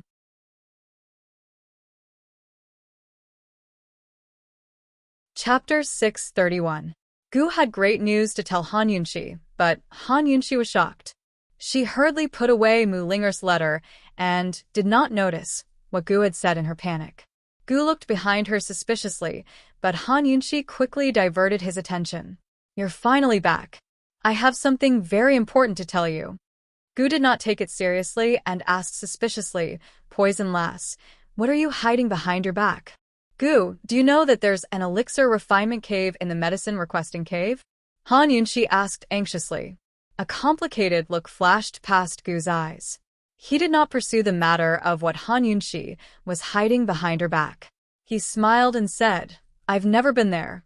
How would I know?" Han Yunxi felt that he was a little strange, but she could not pinpoint exactly what was strange about him. She asked again, "There's a very strange alchemy furnace in the elixir refinement cave. There's no fire, but it heats up. Do you know about it?" Gu almost nodded, but luckily he reacted quickly. "Didn't I just say that I've never been there? How would I know? Are you an idiot?" "Oh," Han Yunxi continued, "there's also a terrible old man in the elixir refinement cave. He has a very strange temper.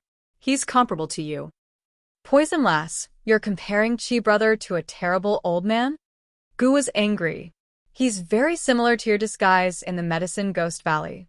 He wears a black robe, his hands are very thin, and he laughs strangely." Han Yunxi said seriously. Seeing Gu Qixiao's strange expression, she continued, "But there's one thing that's completely different." "What?" Gu was indeed curious. "That terrible old man is very pitiful, but you're not. Haha, you're more detestable." Han Yunxi laughed. Gu did not retort after being called detestable. He asked, "How is that old man pitiful?" Was this concern? Previously, Han Yunxi was only guessing. Now, she was basically certain that Gu was the child in the portrait. Because, based on her understanding of him, if it wasn't an old acquaintance or someone important to him, he would never ask about it.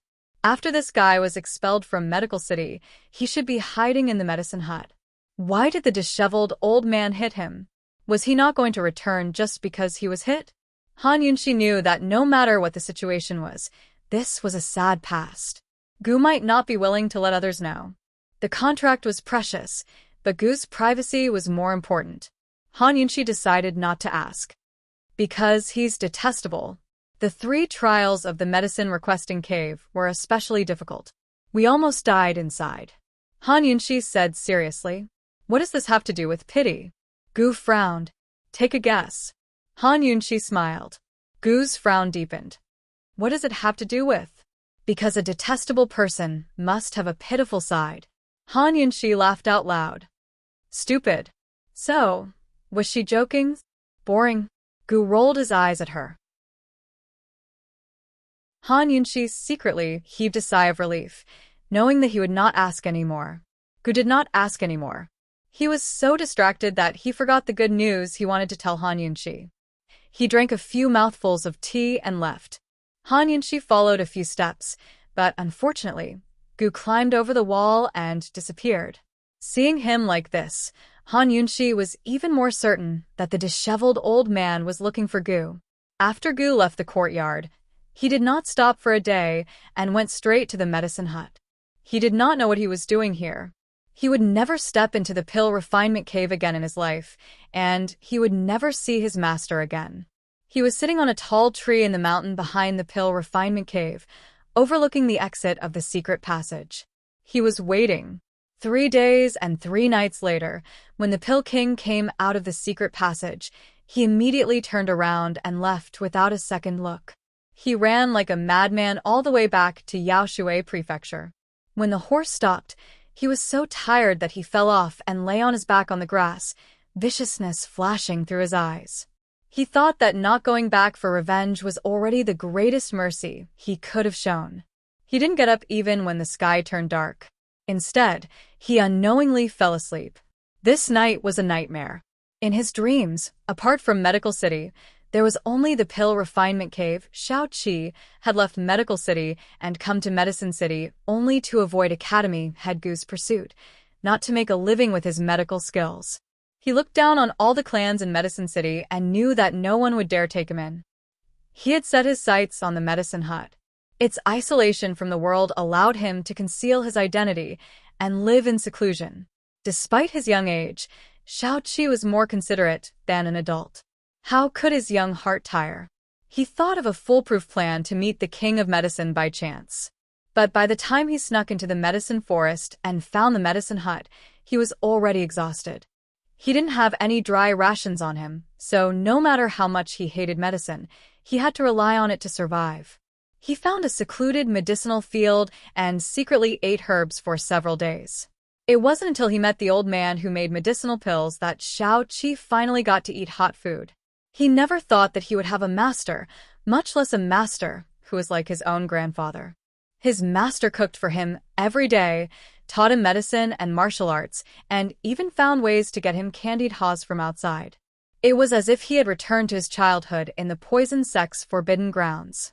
Carefree, loved, and protected. No one knew that no matter how much hatred filled his heart, those happy times in the poison sex forbidden grounds would forever occupy a corner of his heart. Although he didn't want to admit it, he still longed to go back to his childhood. His master's kindness meant that he didn't have to rush to grow up. Shao Qi had already secretly vowed to accompany his master for the rest of his life and never leave the pill refining cave.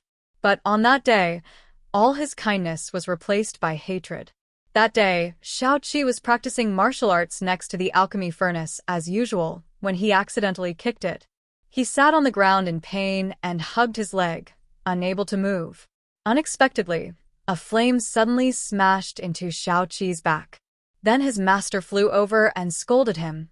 "Little brat, how dare you be so rude to the old man's precious furnace?" The flames burned Shao Qi's clothes.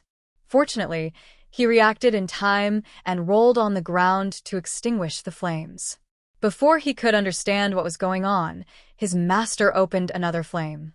This time, Shao Qi was thoroughly shocked. "Master? Stinking brat, the old man was kind enough to pick you up. How dare you be so rude to the old man's precious furnace?" His master was as ruthless as a devil. Shao Qi hadn't thought of his father in a long time. This time, he actually saw his father's expression on his master's face. He'd struggled to walk out of Medical City's shadow, but in the blink of an eye, he was back in a nightmare. He froze on the ground, his entire body trembling. Seeing his master approach step by step, he felt like he was back in Medical City's secret room. He wanted to run, but he couldn't move. As soon as his master got close, he grabbed Shao Qi by the collar and pulled him up, forcing him to kneel before the alchemy furnace. "Apologize." "No." Shao Qi was stubborn. No matter how scared he was, he would never bow his head. "You're courting death." His master slapped Old Seven's neck, forcing him to bow his head. But the force was too strong, and Shao Qi fell forward onto the ground. His master didn't let him go. He stubbornly forced him to bow to the alchemy furnace. "Get up and kowtow." Shao Qi lay on the ground powerlessly. He couldn't get up, nor did he want to. Who would have thought that his master would pull him up and then put him down harshly? Little Qi fell down on all fours. His heart Liver, spleen, lungs, and kidneys were all shattered. However, his head was still raised. He would not kowtow. Stinking brat, the old man will ask you one last time. Will you kowtow or not? Will you admit your mistake? His master asked angrily. Shao-Chi smiled. Master, your disciple will ask you one last time. Is your disciple more important? Or is the alchemy furnace more important? His master didn't think at all. Of course the furnace is more important. Kowtow and admit your mistake now. Shao-Chi was obviously smiling, but his tears couldn't stop flowing. He didn't say anything. He just lay on the ground and kowtowed. His forehead was covered with blood. Only then was his master satisfied. You little brat, remember this for this old man. In the future, if you dare to be rude to the furnace, get out. The old man doesn't care about you. After he finished speaking, he staggered a few steps back. He couldn't stand steadily. He took the medicinal pills, so he couldn't control his temper. Unfortunately, Shao-Chi didn't see it. He flew back into the alchemy furnace. Shao-Chi lay on the ground. His eyes were empty, and he was in complete despair. It wasn't easy to give birth to hope from despair, but he suddenly found that he didn't have any reason to be strong. Shao-Chi didn't cry. He was laughing. He was laughing at himself for being so stupid, for being so greedy, and for not being able to grow up. He couldn't even rely on his biological father. How could he be so stupid to trust an old man? That night, his master fell asleep because of the medicinal pills. Shao-Chi stole all of his silver, all of his medicinal seeds, and left through a secret passage. When the sun shone on Gu's face, Gu immediately opened his eyes. He had completely forgotten what he had dreamed of last night. He raised his head and faced the sun. His lips curved into a smile that was even more brilliant than the sun. He jumped down from the tree and went straight to Long Fei's courtyard. He had forgotten to tell Han Yunxi the good news yesterday. Of course, he had to hurry over and tell her. Han Yunxi had just woken up. She was drinking tea with Long Fei and Gu Beiwei in the courtyard. After returning from the medicinal hut, they had been paying attention to the situation of the three powers in the west. Ning Cheng had stepped forward to mediate the assassination of Empress Shui. He had invited Duanmu Yao to the Chu clan's barracks to investigate. The Chu clan had also expressed their willingness to cooperate. Han Yunxi and Long Fei discussed this matter. Gu Beiwei silently listened to them. Although Chu Tianyin hadn't arrived yet, he was still very confident in his own judgment. Oh my, you're all here. Come, come, come. Let me tell you some good news. Gu chuckled. Unexpectedly, Tang Li suddenly scurried out from the side. His face was full of fear. Duke of Qin, bad news. Bad news. What was going on? Han Yunxi and the others looked at Gu, then at Tang Li. They suddenly didn't know whether to listen to the good news or the bad news first. However, Tang Li spoke before Gu could. Duke of Qin, my father is here. Aunt Ru is also here. Tang Zijin and Aunt Ru? Why had they come to Yaoshui Prefecture at this time? Had they come directly to take Tang Li away? Han Yunxi was puzzled. Long Fei didn't think much of it. He asked Gu, Gu, what good news?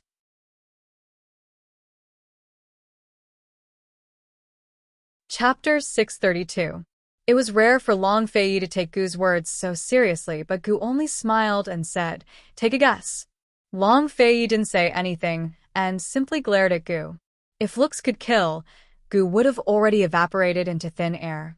What kind of good news could you possibly have? Han Yunxi rolled her eyes. I'll give you guys a chance to attack Medical City. How about it? Gu lowered his voice. This time, even the restless Tang Li calmed down and looked nervously at Gu. They didn't have enough power to deal with Medical City at the moment. Pill Fiend Pharmacy and Gu Qisha had already offended them by joining forces. If they were careless and offended them again, they'd be in big trouble. What did you do to head elderlings? Han Yunxi asked suspiciously. To Gu, killing head elderling wasn't enough to vent his anger. Everything Academy head Gu and head elderling had done was for the sake of fame and fortune. He wanted to destroy their reputations and let them have a taste of the humiliation of having an egg smashed in their faces. A trace of malice flashed through Gu's eyes, but he still chuckled. I haven't done anything yet. As he spoke, he leaned forward and put an arm on Long Fei's shoulder like they were best buddies. Long Fei, do you want to do something big together? As soon as he said that, Long Fei abruptly dodged his arm, causing Gu to almost fall to the ground. Everyone looked over, causing Gu to feel incomparably embarrassed. Long Fei, on the other hand, acted as if nothing had happened. What kind of trick? Let's hear it. Except for Han Yunxi, anyone who provoked Long Fei, regardless of gender, friend or foe, was asking for a snub. Gu pursed his lips and finally spilled the beans. He had been spying on head Elder Ling and Madame Lianxin in the Tian and Imperial Palace for a long time. Madame Lianxin had repeatedly thrown herself at head Elder Ling, only to be rejected time and time again. In the end, resentment grew in her heart, and she wanted to take revenge on head Elder Ling. Thus, Gu used the identity of pill fiend Gu Qisha to curry favor with Madame Lianxin. As long as we promise to let the Mu family live, she is willing to reveal the matter of the induced labor, Gu said. Once this matter was exposed, it would definitely cause a huge uproar and cause irreparable damage to Medical City. No matter what, Great Elderling would definitely be punished and pushed out to bear all the responsibility. If they wanted to shake Medical City, they had to first shake its reputation. This was extremely good news for both Long Fei and Gu. Han Yunxi agreed, without a second thought. She deserved to be spurned by the masses for doing something like induced labor for the sake of fighting for the throne. She was more concerned about Madame Lianxin's conditions. She asked seriously, let the Mu family live? How? It wasn't easy for them to crush the Mu family. If they let go, there was a chance they would suffer a backlash. Hee. Madame Lianxin is already like a cornered dog jumping over a wall. It's fine as long as she sees some hope. Gu was quite confident in this matter. During the last Grand Medicine Testing Convention, the Mu family's qualifications to participate in the Council of Elders were revoked. Mu Yingdong was imprisoned, and most seriously, the Mu family's secret recipes and most of their medicine fields were confiscated. The Mu family had no capital to stand up again. Therefore, Madame Lianxin would be satisfied even if they could give the Mu family a little bit of benefit. If you hand it over to Ling, I'll be at ease.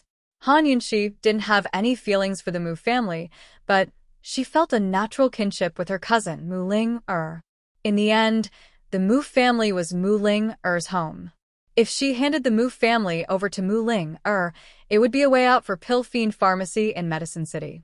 After this trip to the medicine hut, both she and Long Fei didn't want to see the Wang family dominate Medicine City. The Wang family was loyal and devoted, but they held an unshakable reverence for the medicine hut. If they really got into a conflict with the king of medicine, it would affect Medicine City. If the Wang family had no choice but to switch sides, they would have no way out. If Mu Ling-er took control of the Mu family and slowly cultivated her own power, it would be a good idea. At the very least, with Mu Ling-er's temperament, Han Yunxi firmly believed that she would never oppose Pill Fiend Pharmacy. Moreover, Han Yunxi doted on Mu Ling-er too much. She couldn't bear to see her young daughter carry the infamy of being a sinner of the family. Gu was very disdainful. What can that little girl do? You can help her, can't you? I think I'll leave this matter to you and her to handle. Han Yunxi happily decided. What kind of scheme? Long Fei interjected. He approved of handing the Mu family over to Mu Ling-er and rebuilding it. What he was most concerned about was how to prevent Medical City from finding out about the mastermind behind the scenes and how to prevent Madame Lianxin from betraying them. I'll have to ask you about this matter. That little girl Ling-er is pure and kind. She's not as evil as you, Gu said seriously. Is this guy seriously here to discuss this matter, or is he just here to bicker? If it weren't for the fact that he brought good news, Long Fei would have kicked him out long ago. In the end, Long Fei replied to Gu, you and Mu Ling-er discuss this matter and come up with a few ideas for this prince to consider. Gu was about to refuse when Long Fei added, This prince will give you 10 days. If you can't come up with an idea, then this matter. Hee, it's fine if we don't do it for the time being. It was only a matter of time before he took action against Medical City. If he could ruin Medical City's reputation and get rid of head elderling in advance, Long Fei Yi would be more than happy to oblige. However, he was purposely keeping Gu in suspense because he was well aware of Gu's impatience and had no choice but to agree. Gu was silent for a moment, but in the end, he nodded. All right. He turned to leave as soon as he finished speaking. 10 days was all it took to make a round trip to Pill Fiend Pharmacy. He wouldn't go see Mu Ling but he couldn't avoid exchanging letters with her. Even if Mu Ling couldn't come up with any good ideas for him, he still had to discuss the Mu clan's matters with her. After Gu left, Tang Li couldn't hold it in any longer. He anxiously asked, Duke of Qin, what should I do? Tang Zijin and Aunt Ru were about to find him. Once they caught him, he wouldn't be able to escape unless the Duke of Qin completely fell out with them. Based on his understanding of the Duke of Qin, he would at most bicker with his father, but wouldn't completely fall out with him. Long Fei Yi glanced at him and said coldly, still not running? Tang Li almost knelt before Long Fei Yi in front of Gu Beiwei and cried, Big brother, run? He'd already been running for over a year. Was he going to continue running? Moreover, there was nowhere safer than staying by the Duke of Qin's side. He shot a pleading look at Han Yunxi. Han Yunxi said seriously, hide. Hurry and find a room to hide in. Come out when I tell you to. Don't move if I don't tell you to. As soon as he finished speaking, a servant came to report, Your Highness, there are 2 people outside requesting an audience. They claim to be from the Tang clan. Besides hiding, did Tang Li have any better ideas? Of course not. He cupped his fists at Han Yunxi, then hurriedly fled through the back door. Take them to the guest hall, Long Fei Yi ordered. Your Highness Duke of Qin, esteemed Wang Fei, this one is tired. I'll be going back to rest. Gu Beiwei retreated. A complicated look flitted through Han Yunxi's eyes. She probed, should I go take a look at Tang Li? Long Fei Yi didn't reply. He pulled her up by the hand and led her to the guest hall. Han Yunxi was instantly overjoyed. This guy was finally not avoiding her when it came to the Tang clan's matters. She turned her head to sneak a peek. Suddenly, she discovered that Long Fei Yi's profile was especially handsome. When they arrived at the guest hall, Tang Zijin and Aunt Ru had just been brought in by servants. After not seeing Aunt Ru for a long time, Han Yunxi discovered that she was still as domineering as before. However, there was a hint of hardship on her face. She'd probably been busy searching for Tang Li for over a year.